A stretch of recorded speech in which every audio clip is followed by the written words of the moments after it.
আপনারা দেখবেন যে আপনাদের থিসিসের যে সূচিপত্রে দেখবেন যে ইন্ট্রোডাকশনের আন্ডারে কতগুলো পার্ট আছে: background, problem statement, rational, objective, research question বা রিসার্চ হাইপোথিসিস, এরকম। মানে যারা থিসিস করবেন আর কি, তারা দেখবেন যে আপনাদের এরকম কিছু পার্ট লিখতে হবে ইন্ট্রোডাকশন পার্টের আন্ডারে। অর্থাৎ থিসিসের জিনিসটা অনেক বড় করে লিখতে হবে এবং পয়েন্ট দিয়ে দিয়ে লিখতে হবে। দুটো জিনিসের সেম, আর্টিকেল যা থিসিসও তা সেম জিনিস। তো আজকের ক্লাস শেষে এটাও কাভার হয়ে যাবে যে একটা থিসিসের ইন্ট্রোডাকশন কিভাবে লিখবেন। অথবা এখানে অনেকে আছেন রিসার্চ প্রপোজাল লিখতে চান, বা যেটাকে মেডিকেলের ভাষায় আপনার রিসার্চ প্রোটোকল বলেন, বা হায়ার স্টাডির ভাষায় প্রফেসররা বলে যে আপনার রিসার্চ প্ল্যান সাবমিট করেন। সেই রিসার্চ প্ল্যানেরও একটা বড় জায়গা জুড়ে থাকে এই এলিমেন্ট গুলা, যে এলিমেন্ট গুলো আমি এখন স্ক্রিনে শো করতেছি। মানে একটা রিসার্চ প্ল্যান বা রিসার্চ প্রপোজালের একটা বড় জায়গা জুড়ে এই এলিমেন্ট গুলো থাকে। আজকের ক্লাস শেষে আমাদের এগুলাও শেখা হয়ে যাবে। তার মানে আজকের ক্লাসের বাই প্রোডাক্ট কিন্তু অনেক লার্নিং হবে যদি আমরা প্ল্যান মতো বিষয়গুলা শিখতে পারি। ঠিক আছে?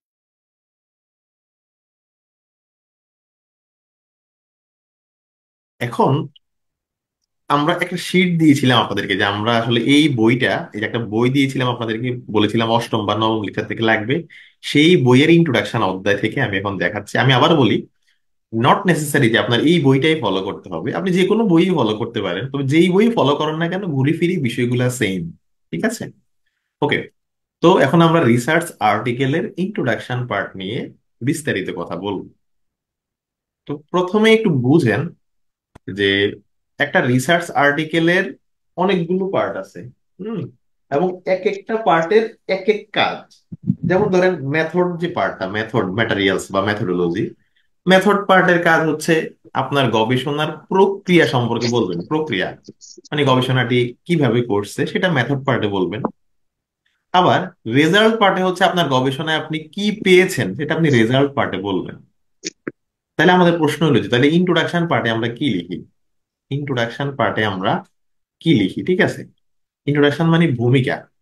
তো নাম শুনেই বুঝতে পারবেন যে ইন্ট্রোডাকশন পার্টে আমরা কি লিখি। যেমন ধরেন কথার কথা, এখানে যদি একটা বিচার সালিশ বসে, প্রথমেই কি কি ঘটবে? প্রথমেই ঘটবে যে আজকে আমরা এখানে কেন বসলাম। এটার একটা ব্রিফ থাকবে যে আজকে আমরা এখানে কেন বসলাম, বসার উদ্দেশ্যটা কি, বা কোন অবস্থার প্রেক্ষিতে আজকে আমরা এখানে বসলাম, এই বিষয়গুলো বলবেন, তাই না? ঠিক তেমনি রিসার্চ আর্টিকেলও ঠিক তাই।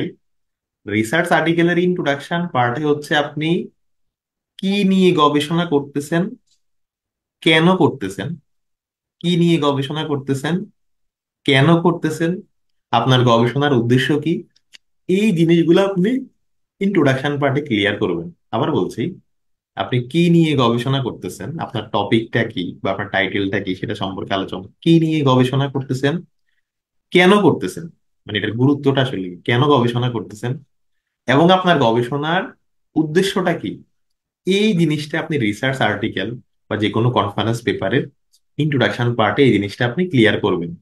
কি নিয়ে গবেষণা করতেছি, কেন করতেছি, এর উদ্দেশ্য কি বা এটার গুরুত্ব কি, বা আর একটু বাড়াই বললে এটা করলে আসলে পলিসির কি কি লাভ হবে, পলিসি আউটকাম কি হবে, ইত্যাদি ইত্যাদি। যদি এই জিনিসটা আপনি আপনার ইন্ট্রোডাকশন পার্টে লিখতে পারেন, তাহলে আপনি দুনিয়ার যে কোনো ফরম্যাট ফলো করলে হবে। এটা আমাদের ক্লাসের ফরম্যাট ফলো করতে হবে বা অমুক বইয়ের ফরম্যাট ফলো করতে হবে, নট নেসেসারি।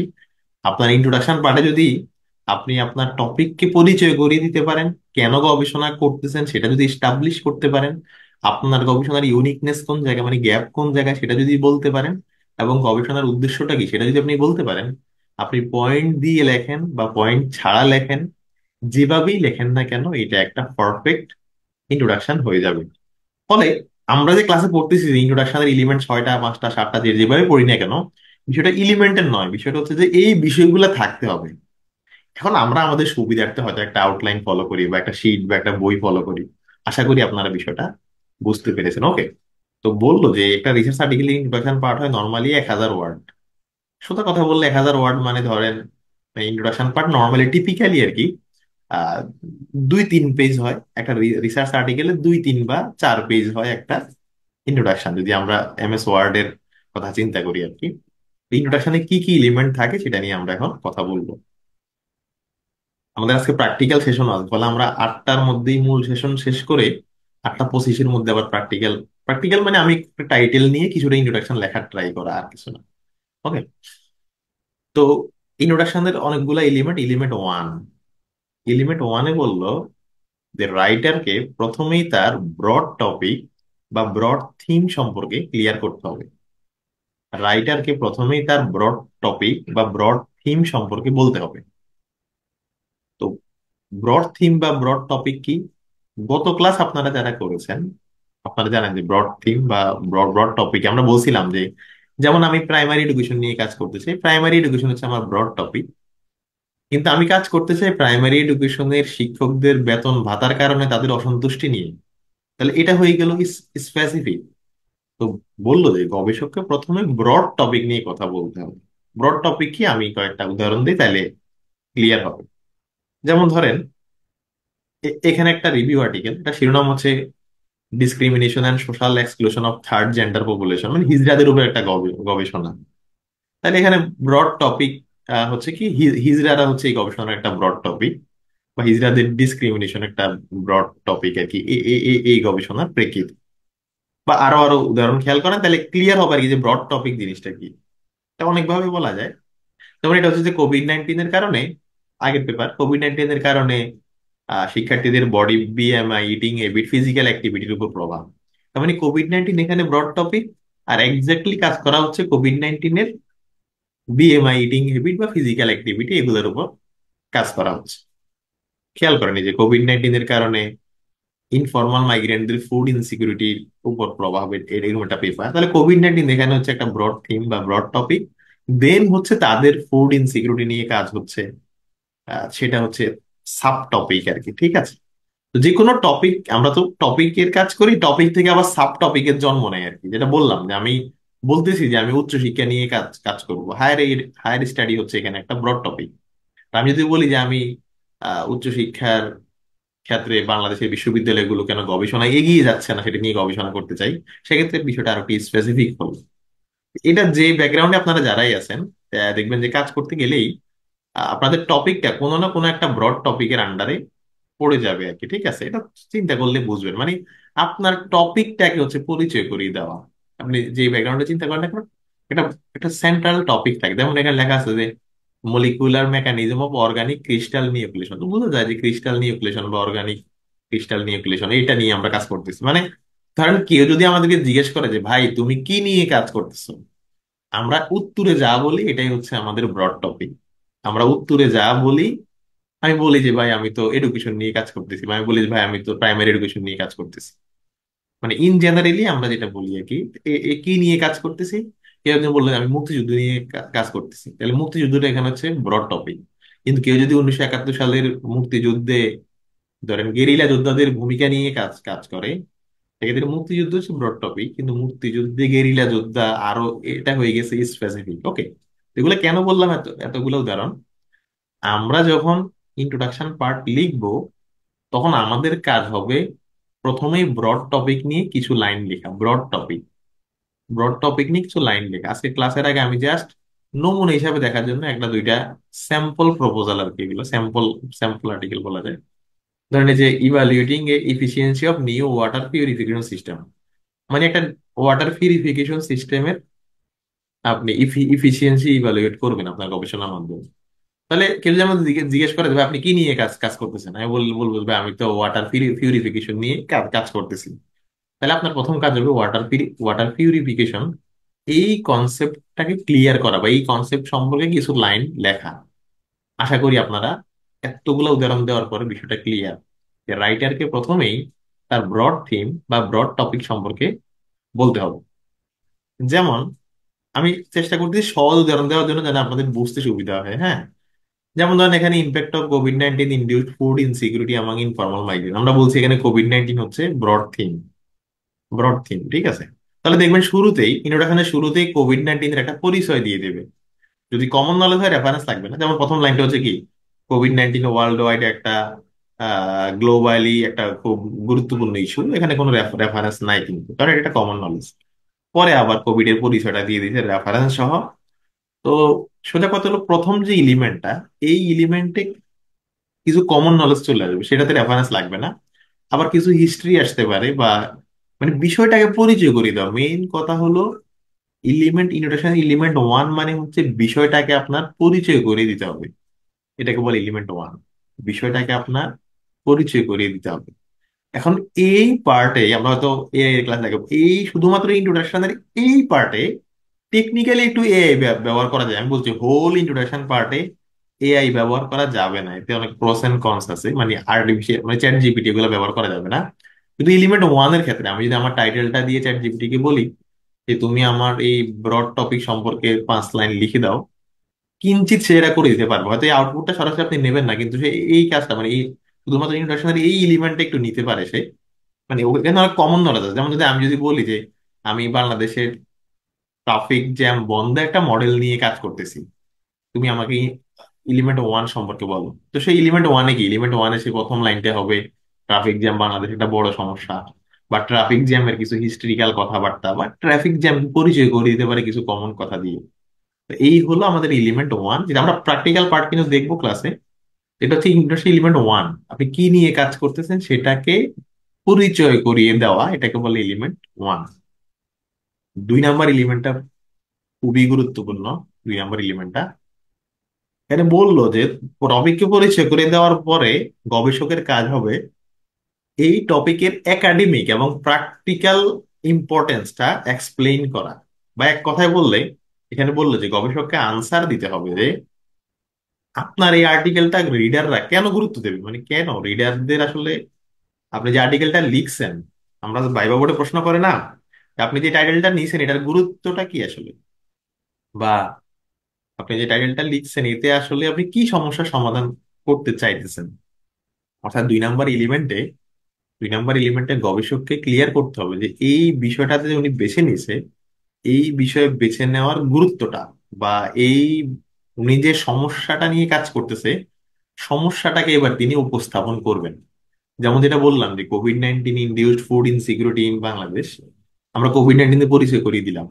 এবার হচ্ছে ফুড ইনসিকিউরিটি যে বিষয়টা, ফুড ইনসিকিউরিটিকে পরিচয় করিয়ে দেওয়া, বা ফুড ইনসিকিউরিটি সংক্রান্ত বিভিন্ন ডেটা উপস্থাপন করা, world wide data, Asian data বা রিজিওনাল ডেটা।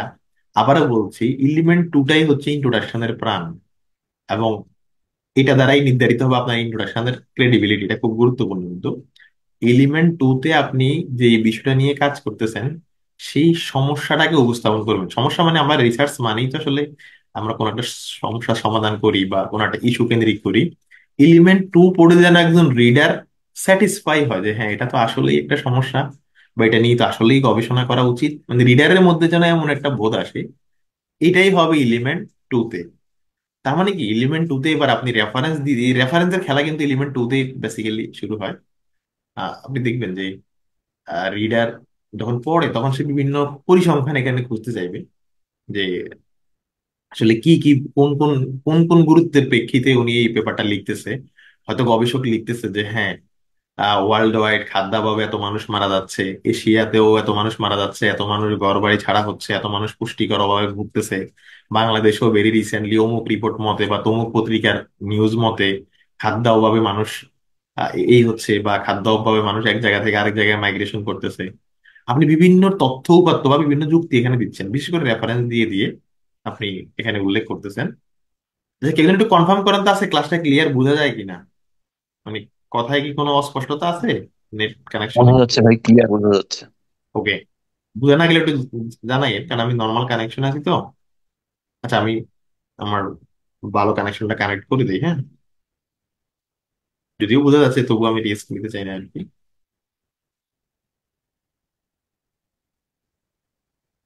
আচ্ছা, তা আমি যেখানে ছিলাম যে 2 নাম্বার এলিমেন্টে আপনি এমন তথ্য দেবেন, এই তথ্য দ্বারা এটা জাস্টিফাইড হবে যে আসলেই এই বিষয় নিয়ে গবেষণা করা প্রয়োজন, আসলেই এই বিষয় নিয়ে গবেষণা করা প্রয়োজন। যেমন আমি যে উদাহরণটা আপনাদেরকে দিচ্ছিলাম, যেমন এই ধরেন এই যে efficiency of a new water purification system, আপনি একটা নতুন ওয়াটার পিউরিফিকেশন সিস্টেমের ইফিসিয়েন্সি নিয়ে কাজ করতেছেন। তো 2 নাম্বার এলিমেন্টে আপনি এবার, আমি আবার বলছি এটা আপনারা নমুনা হিসেবে নিয়েন না, আমি জাস্ট ক্লাসে বোঝানোর জন্য ছোট করে একটা ইয়া রেডি রেডি করছি আর কি। আমাদের নমুনা হিসেবে তো আমরা আর্টিকেল নিতেই পারবো। এখন দেখেন এই যে এখানে বলতেছে যে অনেক ওয়াটার পিউরিফিকেশন টেকনোলজি আছে বিভিন্ন ওয়ার্ল্ডে বা বিভিন্ন জায়গায়, কিন্তু সেই ওয়াটার পিউরিফিকেশন সিস্টেম গুলো আসলে সবসময় প্রপারলি কাজ করে না বা অনেক সময় এক্সপেন্সিভ ওই ইউনেস্কোর মতে। তারপর বাংলাদেশ এরকম বিভিন্ন ডেটা এখানে দেবেন, হ্যাঁ মানে বিভিন্ন ডেটা দিয়ে আপনি এটা প্রুভ করবেন যে এই বিষয়টা নিয়ে গবেষণা করা জরুরি ছিল। আমি সহজ উদাহরণটা দিয়ে আগে ব্যাখ্যা করি, তাহলে মাথায় আপনাদের বিষয়টা ঢুকবে। হ্যাঁ, আমার তো অসংখ্য উদাহরণ আছে। যেমন ধরুন এই যে এই পেপারটা, কোভিড-19 এর কারণে ইনফরমাল মাইগ্রেন্টদের খাদ্য অভাব। আচ্ছা, তো এখন কোভিড এর পরিচয় প্রথমে আমরা করাই দিলাম। কোভিড এর পরিচয় যে আমি সবুজ কালার করে রাখছি, কোভিড এর পরিচয় করে দিলাম। এখন এর পরে আপনারা দেখবেন যে বিভিন্ন রেফারেন্স আসবে যে খাদ্যাভাবের কারণে মানুষের অনেক মেন্টাল ডিসঅর্ডার হইতে পারে। বিভিন্ন স্টাডিতে আমরা দেখতে পাচ্ছি যে কোভিড-19 এর কারণে, দেখেন এই এই দেখেন লাইনগুলো, লাইনগুলো কিন্তু খেয়াল করেন, আপনাদের পড়তে হবে না, আমি পড়ে শোনাচ্ছি। বলে যে বিভিন্ন গবেষণার মতে আমরা দেখতে পেলাম যে কোভিড-19 এর কারণে শুধু স্বাস্থ্যে নয় বরং মানুষের খাদ্যাভাবের উপরও প্রভাব পড়েছে। তারপর এখানে বলল যে মিলিয়ন মিলিয়ন মানুষ তারা হাংরি হচ্ছে। ইউনাইটেড নেশন ফুড প্রোগ্রাম তারাও এই ফাইন্ডিংসটা বের করেছে। তারপর তারা তাদের গবেষণায় বলেছে, এই যে দেখেন, বললো যে ইউনাইটেড নেশন যে ফুড প্রোগ্রাম, তারা তাদের গবেষণায় বলেছে যে খাদ্যের যে শৃঙ্খল সেটা ভেঙে পড়েছে। একই কথা আবার অক্সফামও বলছে। তারপর আরেকটা রিপোর্ট মতে এই যে প্রায় খাদ্যাভাবে প্রায় ডেলি 1200 মানুষ মারা যাচ্ছে। তারপর আরেকটা রেফারেন্স, আমি এগুলো কিভাবে লিখবি সেটা তো বলতেছি। দেখেন এই যে আরেকটা রেফারেন্স বলছে যে সোশিও ইকোনমিক ফ্যাক্টর গুলো আসলে আমাদেরকে খাদ্যাভাবের পিছনে একটা বড় কারণ হিসেবে কাজ করতেছে। কালো 2020 তিনি বলছে যে খাদ্যাভাবের কারণে মানে ফ্রাস্ট্রেশন এটা বাড়তেছে। তারপর এখানে আরো রেফারেন্স যে নেসিফর, মানে আরো রেফারেন্স আর কি, বললো যে নেসিফর এটল তিনি ডিসকভার করলো যে ফুড সাপ্লাই এবং রেস্ট্রিক্টেড মুভমেন্টের কারণে অনেকের ইনকাম কমে যাচ্ছে, এবং ইনকাম কমে যাওয়ার কারণে আসলে অনেক খাদ্য নষ্ট হচ্ছে, আবার অনেকে খাবার পাচ্ছে না। দেখেন ওয়ার্ল্ড ওয়াইড অনেকগুলো রেফারেন্স এখানে দিল, আপনাদের লাইনগুলো পড়া লাগবে না, মানে এই রেফারেন্স গুলা পড়ে আমরা রিডার এটা স্যাটিসফাইড যে খাদ্যের যে অভাব এটা ওয়ার্ল্ড ওয়াইড এখন একটা বড় ফেনোমেনা, বড় একটা ঘটনা হয়ে দাঁড়াইছে খাদ্য অভাবটা। ঠিক আছে, মানে এই লাইনগুলো বললে কিন্তু আমরা এটা মানে নিশ্চিত আর কি যে হ্যাঁ খাদ্যাভাব জিনিসটা এক্সিস্ট করতেছে, গবেষক যে খাদ্যাভাব নিয়ে কাজ করতেছে এটা তো আসলে সত্য যে হ্যাঁ ওয়ার্ল্ড ওয়াইড এটা হইতেছে।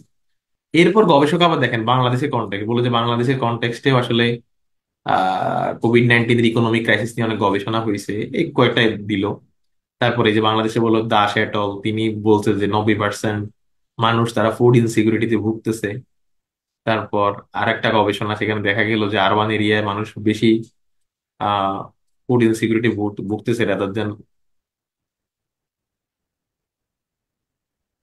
একটু এই যে লোয়ার এরিয়া চাইতে মানুষ আরবান এরিয়া ফুড ইনসিকিউরিটি, এগুলো হচ্ছে দেখেন প্রথমে উনি ইন্টারন্যাশনাল বিভিন্ন রেফারেন্স দিল, এরপর দেশীয় কিছু রেফারেন্স দিচ্ছে, মানে দেশীয় বলতে আমাদের দেশীয় বা পার্শ্বের দেশীয় আর কি, অনেকগুলো রেফারেন্স এখানে দিল। এই পার্টটাই কিন্তু ইন্ট্রোডাকশনের বড় পার্ট। এরপর খেয়াল করেন যে আহ গার্ডিয়ান পত্রিকার রিপোর্ট বা আরো আরো কিছু রিপোর্ট দিয়ে এটাকে মানে প্রতিষ্ঠা করা হয়েছে যে আসলে ফুড ইনসিকিউরিটি জিনিসটা আসলে কোভিড এর কারণে হচ্ছে, এটা প্রতিষ্ঠা করা হয়েছে আর কি। তো আমি আরো পেপারের উদাহরণ দেখাইতে পারবো। আমরা যেভাবেই দেখাই না কেন, আমি যদি আরো দু একটা পেপারে যাই, ধরুন মনে করেন এই আরেকটা পেপার, হ্যাঁ, ইম্প্যাক্ট মানে কোভিড-19 এর কারণে body mass index, eating habit বা ফিজিক্যাল অ্যাক্টিভিটির উপর প্রভাব কোভিড-19 এর কারণে। তো প্রথমেই কোভিড এর পরিচয়, কোভিড এর পরিচয় বা ব্রড টপিকের পরিচয় প্রথমেই এটা এটা দেবে। এরপরেই দেখবেন যে ওয়ার্ল্ড ওয়াইড ডেটা, হ্যাঁ এই যে লাইনগুলা পড়লেই বুঝবেন যে আমি যেগুলো নীল করে রাখছি বিভিন্ন গবেষণার যে রেফারেন্স গুলা দেওয়া কোভিড-19 এর কারণে এত পার্সেন্ট মানুষের ইটিং হ্যাবিটের সমস্যা ওয়ার্ল্ড ওয়াইড এই চিত্র, এরকম WHO রেফারেন্স বা বিভিন্ন সংস্থার রেফারেন্স এখানে দেওয়া আর কি। ঠিক আছে, তাহলে এলিমেন্ট টু তে এই যে দেখেন এখানে এই যে আমি নীল করে রাখছি যেগুলা, এই যে একটা স্টাডিতে দেখা গেছে কোভিড-19 কারণে বিএমআই তে এত পরিবর্তন হয়েছে। আর একটা স্টাডিতে দেখা গেছে যারা রেগুলার যারা হাঁটা চলা করতো তাদের হাঁটা চলার মধ্যে একটা তফাৎ আসছে। আর একটা স্টাডিতে দেখা গেছে যে 32% মানুষের বিএমআই বাড়ছে। আবার 22% মানুষের বডি ওয়েট লস হয়েছে।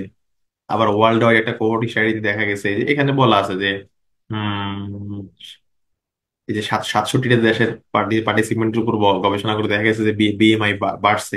তো মানে এখানে মূল বিষয়টা একটু ফোকাসে রাখেন। মূল বিষয় হলো আপনার যে হচ্ছে এলিমেন্ট 2, এই এলিমেন্ট 2তে আপনি যে বিষয় নিয়ে কাজ করতেছেন সেই বিষয়টা বিভিন্ন তথ্য উপাত্ত বা যুক্তির বেসিসে আপনি সেটা যে আসলেই সমস্যা, এই প্রবলেমটাকে আপনি তুলে ধরবেন। এই জন্যই এই পার্টের নাম হচ্ছে প্রবলেম স্টেটমেন্ট। যেমন আমরা প্রথম যে পার্টটা পড়ছি, ওভারঅল টপিকটাকে তুলে ধরা বা টপিকটাকে পরিচয় করে দেওয়া, এটাকে আমরা রিসার্চের ভাষায় বলি ব্যাকগ্রাউন্ড অফ দ্য স্টাডি। আর দ্বিতীয় যে পার্টটা, এটাকে আমরা বলি প্রবলেম স্টেটমেন্ট, মানে সমস্যা তুলে ধরা। সমস্যা তুলে ধরা বা গবেষণার গুরুত্বটা তুলে ধরা। এক্স্যাক্টলি, একদম রিসার্চের ভাষায় বললে সমস্যাটাকে তুলে তুলে ধরা, এটা হচ্ছে এলিমেন্ট 2। সমস্যাটাকে তুলে ধরা, ঠিক আছে? এই আর কি। যেমন ধরেন একটা গবেষণা যে evaluating the long term ecological effect of advance solar panel materials. তো প্রথমেই এই case study on renewable energy adaptation. তো প্রথমে দেখেন এটা মানে এলিমেন্ট 1 হচ্ছে রিনিউয়েবল এনার্জিকে পরিচয় করে দিছে বা দুই একটা রেফারেন্স থেকেও তথ্য নিয়ে আসছে, ঠিক আছে? মানে রিনিউয়েবল এনার্জি বিষয়টাকে পরিচয় করে দিছে। কিন্তু এলিমেন্ট 2 তে দেখেন স্পেসিফিক্যালি এই যে সোলার এনার্জির গুরুত্ব, এটার ওয়ার্ল্ড ওয়াইড বিভিন্ন রেফারেন্স। এমন না যে পরিসংখ্যানই আসতে হবে, এটা আপনি যেভাবে আপনি গুরুত্বটা মানে প্রকাশ করতে পারেন আর কি, ঠিক আছে? এই আর কি। তো এই হলো বিষয়। যেমন আমরা যদি ধরো 1971 সালের মুক্তিযুদ্ধে মুজিবনগর সরকারের ভূমিকা নিয়ে গবেষণা করি, প্রথম পার্টে হচ্ছে 1971 সালের কিছু হিস্ট্রিক্যাল কথাবার্তা আসবে, মানে পিছন থেকে আমরা কিছু হিস্ট্রি আলোচনা করি। 1971 সাল কি এটা আমরা বুঝাবো। আর প্রবলেম স্টেটমেন্টে হচ্ছে আমরা এই যে আমরা বলবো যে ওয়ার্ল্ড ওয়াইড অন্যান্য দেশেও এরকম এরকম মানে যুদ্ধকালীন সময় এরকম বিভিন্ন বাহিনী ছিল, সেগুলার কিছু ইম্প্যাক্ট নিয়ে বিভিন্ন পেপার থেকে আমরা সাইট করতে পারি। এরপর মানে এতে বোঝা যাবে যে কেন আমরা যে একটা বাহিনী নিয়ে কাজ করতেছি যুদ্ধকালীন সময়, তাহলে অন্যান্য বাহিনী সংক্রান্ত বিভিন্ন রেফারেন্স আমরা এখানে টানবো আর কি, ঠিক ঠিক আছে? তো এই 2 নম্বর এলিমেন্টটাকে বলা হচ্ছে প্রবলেম স্টেটমেন্ট, সমস্যাটাকে তুলে ধরা। এবং এই এলিমেন্টটাই বড় হবে, ধরেন পুরো ইন্ট্রোডাকশন যদি 2 পেজ হয়, তাহলে এলিমেন্ট 2 হয়ে যাবে 1 পেজ, এবং এখানে ব্যাপক রেফারেন্স আছে। তো এখানে যারা হিউম্যান বেজ স্টাডি করবেন তাদের উদ্দেশ্যে বলছি, আপনারা চেষ্টা করবেন যে দ্বিতীয় এলিমেন্টে ওয়ার্ল্ড ওয়াইড চিত্র, এরপর রিজিওনাল চিত্র দেওয়ার চেষ্টা করবেন যদি রেফারেন্স এভেলেবেল থাকে। এটা আপনার ইচ্ছা, আপনি যেভাবে দেন। ওয়ার্ল্ড ওয়াইড চিত্র, তারপর রিজিওনাল চিত্র। যেমন অনেকে বিভিন্ন রোগ নিয়ে গবেষণা করেন, সেক্ষেত্রে রোগের এই ওয়ার্ল্ড ওয়াইড যে ট্রেন্ড বা বিভিন্ন রেফারেন্স সেগুলা। এবং এলিমেন্ট 2 তে চেষ্টা করবেন ভালো পেপারকে সাইট করতে, অথবা ভালো সংস্থাকে সাইট সাইট করতে। আপনারা দেখবেন যে টপ লেভেলের জার্নাল গুলোতে যে পেপার গুলা পাবলিশ হয়, যেমন ল্যান্সেট, একটা হেলথের জার্নাল, ওরা দেখবেন এলিমেন্ট 2 তে WHO বা সিডিসি এদেরকে কোট করে, মানে এদেরকে সাইট সাইট করে, বা ইউনেস্কো এদেরকে সাইট করে। কারণ এলিমেন্ট 2 তে আপনি যখন ওয়ার্ল্ড ওয়াইড পরিসংখ্যান দেবেন, তো ওয়ার্ল্ড ওয়াইড পরিসংখ্যান তো আর কোনো পার্সোনাল রিসার্চাররা বের করে না। মানে ধরেন পুরো ওয়ার্ল্ড ওয়াইড যে একটা রিসার্চের কাজ, এটা তো আর আমাদের মতো সিঙ্গেল গবেষকরা করে না। সিঙ্গেল গবেষকরা করে বিভিন্ন এলাকা ভিত্তিক কাজ, দেশ ভিত্তিক কাজ। কিন্তু সংস্থাগুলো আবার ওয়ার্ল্ড ওয়াইড কাজ করে, যে বিশ্বে কত কতজন মানুষ ডেঙ্গুতে মারা গেল। ফলে চেষ্টা করবেন যে এলিমেন্ট 2 তে এখানে যে যে ব্যাকগ্রাউন্ড আছে না কেন, এলিমেন্ট 2 তে আপনার ওই টপিক নিয়ে যে গ্লোবাল সংস্থাগুলো কাজ করে, সেই গ্লোবাল সংস্থাগুলোকে সাইট করার চেষ্টা করবেন। অনেকে বলতে পারেন যে ভাই সেই গ্লোবাল সংস্থাগুলো তো স্কোপাস ইনটেক জার্নাল না, বা এটা কি সমস্যা? না, এটা কোনো সমস্যা না। আপনি চেষ্টা করবেন যে গ্লোবালি ভালো সোর্স, মানে সহজ কথা হলো যে সোর্সটা ক্রেডিবল হোক, রিসার্চ আর্টিকেল বা বুকস বা যেটাই হোক না কেন, এই সোর্সটা ক্রেডিবল, সেই ক্রেডিবল সোর্সের বরাতে আপনি গুরুত্বটা বোঝানোর চেষ্টা করবেন। এটাইকে বলা হচ্ছে এলিমেন্ট 2। আমি আবার বলি, কঠিন লাগলো চিন্তা নাই, কারণ এটার কিছু টেকনিকও আছে যেটা আমরা বলবো। তো এলিমেন্ট 2 তে হচ্ছে এক কথা যে আপনার আর্টিকেলটা রিডার কেন পড়বে, আপনি কি সমস্যার সমাধান এখানে করবেন, বা আপনার সমস্যাটাকে আপনি এখানে তুলে ধরবেন। এই হচ্ছে এলিমেন্ট 2 এর আলাপ। আশা করি বুঝতে পেরেছেন। আমরা তো প্র্যাকটিক্যালি দেখাবো, আমরা সামনে আগাই, নাহলে আমাদের আবার টাইম কুলাবে না আর কি। 3 নাম্বার এলিমেন্টটা গুরুত্বপূর্ণ এলিমেন্ট, কিন্তু কিছু কথা আছে।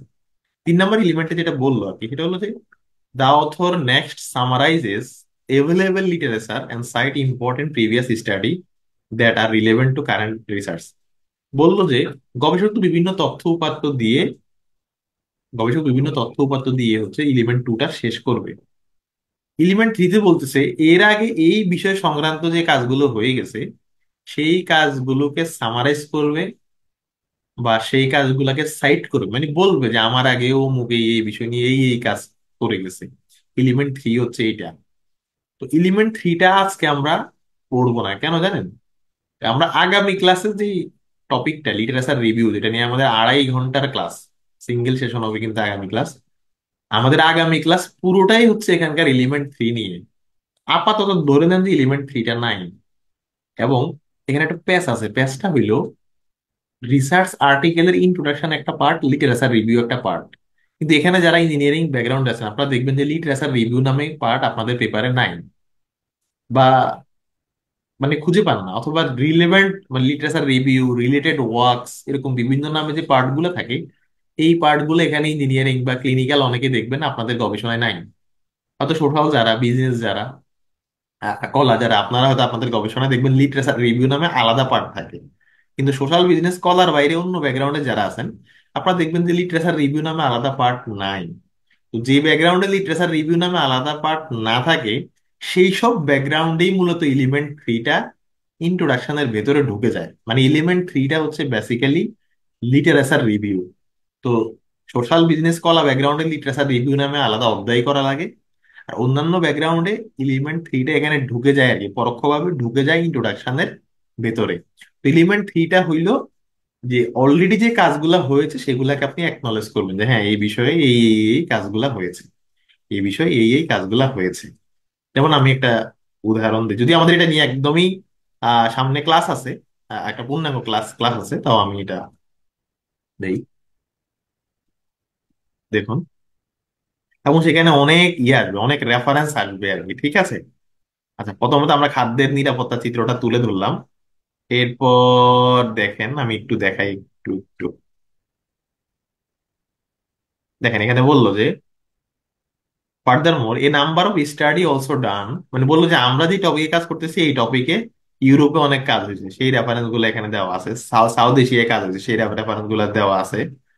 তারপর নর্থ আমেরিকায় কাজ হয়েছে, সেই রেফারেন্স গুলো দেওয়া আছে। মানে এই বিষয়ে অলরেডি কি কি কাজ হয়ে গেছে সেই কাজগুলোর একটা একনলেজ এখানে করছে। যদিও এখানে খুব সামারাইজ করে না, মানে জাস্ট উল্লেখ করছে আর কি যে এই এই কাজগুলা হয়েছে। মানে খুব বেশি বলে না, জাস্ট বলছে যে আমরা যে বিষয় নিয়ে কাজ করতেছি সেই বিষয় নিয়ে ওয়ার্ল্ড ওয়াইড, ইউরোপে এই কাজ হয়েছে, আমেরিকায় এই কাজ হয়েছে। আমি আবার বলছি, আপনারা ইউরোপে আমেরিকা দিয়ে যে দিতে হবে তা না, আপনারা আপনাদের মতো করে দিতে পারেন। কেউ চাইলে বলতে পারেন যে এটা নিয়ে অমুক কাজ হয়েছে, সেই কাজে এটা এটা বলছে, তমুক কাজ হয়েছে সেই কাজে এটা এটা বলছে। তো আমরা যেহেতু এলিমেন্ট থ্রি নিয়ে আমাদের একটা পূর্ণাঙ্গ ক্লাস আছে আগামী সেশন, আমি জাস্ট বললাম যে আশা করি আপনারা বুঝতে পারছেন যে অলরেডি যে কিছু কাজ হয়েছে সেই কিছু কাজকে আপনি এলিমেন্ট থ্রিতে একনলেজ করে দিলেন। টাইপসেট নামক টুলসটা কিন্তু এই কাজে হেল্প করে। আমরা গত ক্লাসে দেখাইছি যে বিভিন্ন আর্টিকেলের ফাইন্ডিংস কে সে এনে দেয়, বা ফাইন্ডিংস এর সামারি এনে দেয়। আপনারা এআই এর ক্লাসটা খুব মনোযোগ দিয়ে করবেন, যেটা আমরা লেকচার 11-তে করাবো। টাইপসেট নামক টুলস দিয়ে কিন্তু অনেক অ্যাডভান্স কাজ করা যায়, আর্টিকেল পড়া যায় খুব, মানে আর্টিকেল ধরে ধরে সে আপনাকে পড়াই দেবে, এরকম একটা ব্যবস্থা আছে। যেটা বললাম, এলিমেন্ট থ্রিতে হচ্ছে এই রিলেভেন্ট যে কাজগুলা হয়ে গেছে সেই কাজগুলাকে আপনি একনলেজ করবেন এলিমেন্ট থ্রিতে, ওয়ার্ল্ড ওয়াইড যে কাজগুলা হয়েছে, বা একদম হয়তো হুবহু আপনার টপিকে হয় নাই, কাছাকাছি টপিকে যে কাজগুলা হয়েছে, এই কাছাকাছি টপিকের কাজগুলাকে আপনি একনলেজ করবেন এলিমেন্ট থ্রিতে। তো চাইলে শুধু এই এক লাইন লিখলে হবে যে several study have bin done on this topic, আপনি 8টা গবেষণার রেফারেন্স একসাথে দিয়ে দিলেন, হবে, কোনো সমস্যা নেই। আমি আবার বলছি, উপস্থাপনটা হচ্ছে যার যার সৌন্দর্য আর কি, এটা এক একজন এক একভাবে উপস্থাপন করে। যত বেশি আর্টিকেল পড়বেন তত বুঝতে পারবেন। যেমন দেখেন, এখানে এক লাইনে কয়টা রেফারেন্স বললো যে ইউরোপে অনেক কাজ হয়েছে, সাথে সাথে ইউরোপের প্রায় তিন তিন চারটা কাজের রেফারেন্স। সাউথ এশিয়ায় কাজ হয়েছে, শুধু সাউথ এশিয়া শব্দটা লিখে আবার অনেকগুলা রেফারেন্স। দেখেন, তার মানে কি একটা লাইন কিন্তু রেফারেন্স চলে আসছে প্রায় 8টা। এটাই হচ্ছে টেকনিক্যাল যে গবেষক মানে অল্প কথায় অনেক রেফারেন্স থেকে তথ্য নিয়ে আসতে পারতেছে। অনেকে প্রশ্ন করতে পারেন যে ভাই উনি তো ইউরোপের 3টা কাজকে মেনশন করছে, ইউরোপে তো হয়তো আরো 10টা কাজ হয়েছে। সমস্যা নেই, আপনি যতটুকু মেনশন করছেন, আপনার এমন না যে সব কাজ যদি 100টা কাজ খুঁজে খুঁজে মেনশন করতে হবে। মানে এটা হচ্ছে আপনি যতটুকু করে রিডারকে স্যাটিসফাই করতে পারেন, জার্নালকে স্যাটিসফাই করতে পারেন, ততটুকুই এনাফ, ঠিক আছে? ওকে, তাহলে 3 নাম্বার এলিমেন্টটা কি? আশা করি আমরা 3 নাম্বার এলিমেন্টটা বুঝতে পারলাম, যে রিসার্চার পূর্বে যে কাজগুলো হয়েছে সেই কাজগুলোকে সাম আপ করবে, বা কাজগুলার ফলাফলকে খুব ছোট করে তুলে ধরবে, মানে এক কথায় পূর্বের কাজগুলো সম্পর্কে তিনি একটু বলবেন। আর যারা এখানে সোশ্যাল বিজনেস কলা ব্যাকগ্রাউন্ডে, আপনাদের কিন্তু আলাদাই একটা লিটারেচার রিভিউ নামে সাধারণত পার্ট থাকে। যদিও এখনকার নতুন যে আর্টিকেল গুলো মানে 2024 সালে এসে বা 2023 সালে এখনকার যে টেমপ্লেট গুলা, সেখানে লিটারেচার রিভিউ নামে আলাদা অধ্যায় থাকে না, মানে এই 3 নাম্বার পয়েন্ট আসলে ইন্ট্রোডাকশনেই ঢুকে যায়। তো 3 নাম্বার পয়েন্ট আশা করি বুঝতে পারছেন। ওকে, 4 নাম্বার পয়েন্ট, যেটা আমরা গত ক্লাসে কথা বলছি, খুবই গুরুত্বপূর্ণ পয়েন্ট এবং এটার উপর নির্ভর করবে আর্টিকেলটা ইউনিক কিনা। হ্যাঁ, এটার উপর নির্ভর করবে আপনার আর্টিকেলটা ইউনিক কিনা। 4 নাম্বার পয়েন্টটা কি? 4 নাম্বার পয়েন্ট হলো যে অথরকে, আমি আবার বলছি এগুলো সিরিয়াল বা সিরিয়াল না হলেও হবে, এমন না যে আমরা পেপার এক ধরে ধরে সিরিয়াল বা সিরিয়াল করবো। 4 নাম্বার পয়েন্ট হচ্ছে অথরকে দেখাইতে হবে যে কোন গ্যাপের উপর ভিত্তি করে, কোন গ্যাপ বা ইনকনসিস্টেন্সি বা কন্ট্রোভার্সি, আমরা ওই যে গ্যাপের যে অনেকগুলা বিষয় পড়লাম না গত ক্লাসে, কোন গ্যাপের উপর ভিত্তি করে আপনি এই নতুন কাজটা করতেছেন সেইটা আপনি উল্লেখ করতে হবে। আমি গত ক্লাসে বলছিলাম যে ইন্ট্রোডাকশনের একটা পর্যায়ে গিয়ে আপনাকে অন্তত 1-2 লাইন হলো, 1-2 লাইন বা ছোট একটা প্যারা লিখতে হবে যে কোন গ্যাপের উপর ভিত্তি করে আপনি আপনার এই কাজটা আপনি করতে উৎসাহ পেয়েছেন, সেই জিনিসটা আপনার এখানে লিখতে হবে, মানে কোন গ্যাপের উপর ভিত্তি করে আপনি নতুন কাজটা করতেছেন। ঠিক ঠিক আছে? আচ্ছা, আমরা কি কথা ঠিক মতো শুনতেছি এবং ঠিক মতো বুঝতেছি? জি ভাইয়া, বুঝতেছি। আমার ধারণা যে ক্লিয়ার বোঝা যাচ্ছে এবং ক্লিয়ার শোনাও যাচ্ছে। ঠিক আছে। আচ্ছা, এতক্ষণ অনেকগুলো ব্যাকগ্রাউন্ডে দেখালাম, এবার অন্য ব্যাকগ্রাউন্ডে দেখাই। যেমন এটা একটা পেপার, এই পেপারে এই যে আমি নীল কালার করে রাখছি আর কি। তো মানে এটা ইন্ট্রোডাকশনের একটা পর্যায়ে গিয়ে আপনি লিখবেন আর কি। ঠিক আছে, কোন গ্যাপের উপর আপনি কাজ করতেছেন। আপনি যখন অনেক পেপার ঘাটাঘাটি করবেন, আমরা গত ক্লাসে গ্যাপ নিয়ে বলছি যে পটেনশিয়াল কি কি গ্যাপ হইতে হইতে পারে। তা আপনি তো অলরেডি অনেক কাজ হয়ে গেছে, সেগুলো আপনি উল্লেখ করছেন। তবুও আপনি বলবেন যে হ্যাঁ, আমি এক্সাক্ট যে জায়গাটাতে কাজ করতে চাই এই জায়গাটাতে কাজ হয় নাই, এরকম আপনি স্পেসিফিক গ্যাপের জায়গাটা আপনি বলবেন। ঠিক আছে? তো দেখেন, আমরা গত গত ক্লাসে যে উদাহরণটা আপনাদেরকে দেখাইছিলাম, অর্থাৎ একটা বাংলা পেপার সামনে পড়লো, আমি জানি না যে এটাতে, না এটাতে অত ভালো হয় না, এটা না দেখানোই ভালো হবে। আমরা একটা স্ট্যান্ডার্ড পেপার দেখি। হ্যাঁ, আসলে এখন দেখেন আমরা যে অনলাইনে বিভিন্ন আর্টিকেল পড়ি, সব আর্টিকেলে হয়তো আমরা এলিমেন্ট গুলা ধরে ধরে এরকম পাবো না, কারণ সব আর্টিকেল এরকম একদম বইয়ের মতো অ্যাকুরেটলি লেখে না।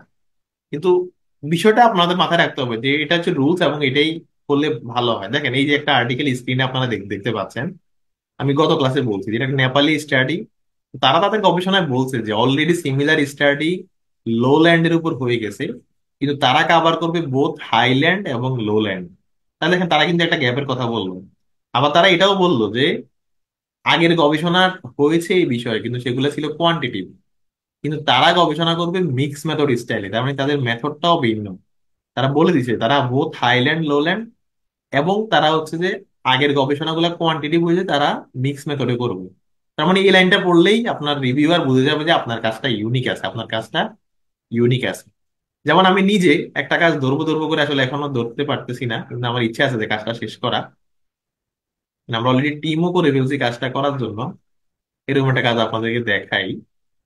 এই যে ধরেন এই একটা আর্টিকেল, হ্যাঁ, বুঝেন বিষয়টা, মানে একটা নতুন রিসার্চের চিন্তা আমরা কেমনে করি। যে এই আর্টিকেলটা হলো যে সাইন্টিফিক অথরশিপ বাই জেন্ডার, মানে সহজ কথা হইলো যে জেন্ডার পরিচয়ের ভিত্তিতে সাইন্টিফিক অথরশিপে যে আসলে বৈষম্য হয়, বৈষম্য মানে কম বেশি হয় আর কি, যে ছেলেদের আর্টিকেল বেশি মেয়েদের আর্টিকেল কম, এইটা নিয়ে এরা একটা পেপার করছে। এবং এই পেপারটায় ওরা দেখাইছে যে কোভিড-19 প্যান্ডেমিকের আগের এবং কোভিড-19 প্যান্ডেমিক চলাকালীন সময়ের চিত্র এরা দেখাইছে। মানে এদের গবেষণার উদ্দেশ্য ছিল যে রিসার্চ পেপারে যে একটা নারী পুরুষের যে অথরশিপের সিনারিও, যে একটা বৈষম্য, সেটার কোভিড চলাকালীন সিনারিও এবং কোভিড এর আগের সিনারিও, এটা এরা দেখাইছে। এবং এরা গ্যাপ হিসাবে কি উল্লেখ করছে দেখেন, এরা গ্যাপ হিসাবে উল্লেখ করছে যে, মানে মোটা দাগে যদি বলি, এরা বলছে যে আমরা কোভিড-19 এর আগের বিভিন্ন আর্টিকেল পড়ে জানতে পারছি যে নারী পুরুষের রিসার্চ আর্টিকেলের অথরশিপে একটা বড় ধরনের রেশিওতে তফাৎ আছে। আবার কোভিড চলাকালীনও বিভিন্ন আর্টিকেল হয়েছে, যে এখানে দেখবেন এই যে রেফারেন্স গুলো আছে, যে কোভিড চলাকালীনও বিভিন্ন গবেষণায় আমরা দেখতে পাই বা বিভিন্ন রিসার্চে দেখতে পাইছি যে নারীদের অথরশিপ কম। কিন্তু বোথ কোভিড এর আগে এবং কোভিড চলাকালীন দুইটাকে কম্পেয়ার করে কোনো স্টাডি হয় নাই। বা এর এখানে একটা লেখা লিখছে যে ওরা যতটা বড় পরিসরে এই গবেষণাটি করছে, এই যে বললো যে এই যে our work is differ from other effort in that to the best of our knowledge this is the first large study which gender was self identified। আচ্ছা, এখানে হইলো মানে আগে অনেকগুলো কাজ হয়েছে, সেই কাজগুলো ভিন্ন মেথড মেথড হয়েছে, কিন্তু বললো যে এই গবেষণায় আমরা যেই নারী পুরুষদের কাছ থেকে তথ্য নিয়েছি বা নারী পুরুষদের ডেটা অ্যানালাইসিস করছি, সেটা তো নারী পুরুষরা নিজেরাই তাদের জেন্ডারের তথ্যগুলো দিছে। তার মানে তারা মানে সোজা কথা তারা এখানে একটা যুক্তি জুড়ে দিছে যে এই যুক্তিতে মানে অন্য কাজ হয়নি, তাদের কাজটাই ছিল ইউনিক কাজ। ঠিক তেমনি আপনারা যে ব্যাকগ্রাউন্ড আছেন না কেন, আপনার হয়তো সিমিলার কাজ হয়ে গেছে, কিন্তু আপনার টাইম মেথোডোলজি ভিন্নতা, আপনার কাজের প্রক্রিয়া ভিন্নতা বা ম্যাটেরিয়ালস এর ভিন্নতা বা পপুলেশনের ভিন্নতা, মানে ঠিক কোন জায়গাটাতে আপনার কাজটা ইউনিক, সেই জিনিসটা আপনি ক্লিয়ার করবেন এলিমেন্ট 4-এ। অনেকে বলতে পারেন যে ভাই আপনি তো এলিমেন্ট 4-এই দেখি এরা ইন্ট্রোডাকশন শেষ করে দিছে। আমি আবারও বলছি যে এলিমেন্ট গুলা থাকলেই হবে, নট নেসেসারি যে আমি যে সিরিয়ালে বলতেছি ওই সিরিয়ালেই থাকতে হবে, ঠিক আছে? এই তাহলে আচ্ছা, তো আমি এখন চিন্তা করলাম, দেখেন এই আর্টিকেলটা পরে আমি চিন্তা করলাম যে বাংলাদেশেও তো একই চিত্র হইতে পারে। পরে গুগলে সার্চ করে দেখলাম ওয়ার্ল্ড ওয়াইড হচ্ছে 85% ছেলে, 15% মেয়েদের আর্টিকেল থাকে। কিন্তু বাংলাদেশের ক্ষেত্রে একটা স্টাডিতে পেলাম, মানে একটা স্টাডিতে পেলাম যে বাংলাদেশের ক্ষেত্রে নারী পুরুষের রিসার্চ আর্টিকেল রেশিও হচ্ছে মানে 95 আর 5। এখন আমরা চাইলে বাংলাদেশের প্রেক্ষাপটে যদি কোয়ালিটিভ স্টাডি করি, তাই দেখেন একটা নতুন গবেষণা কিভাবে আসে।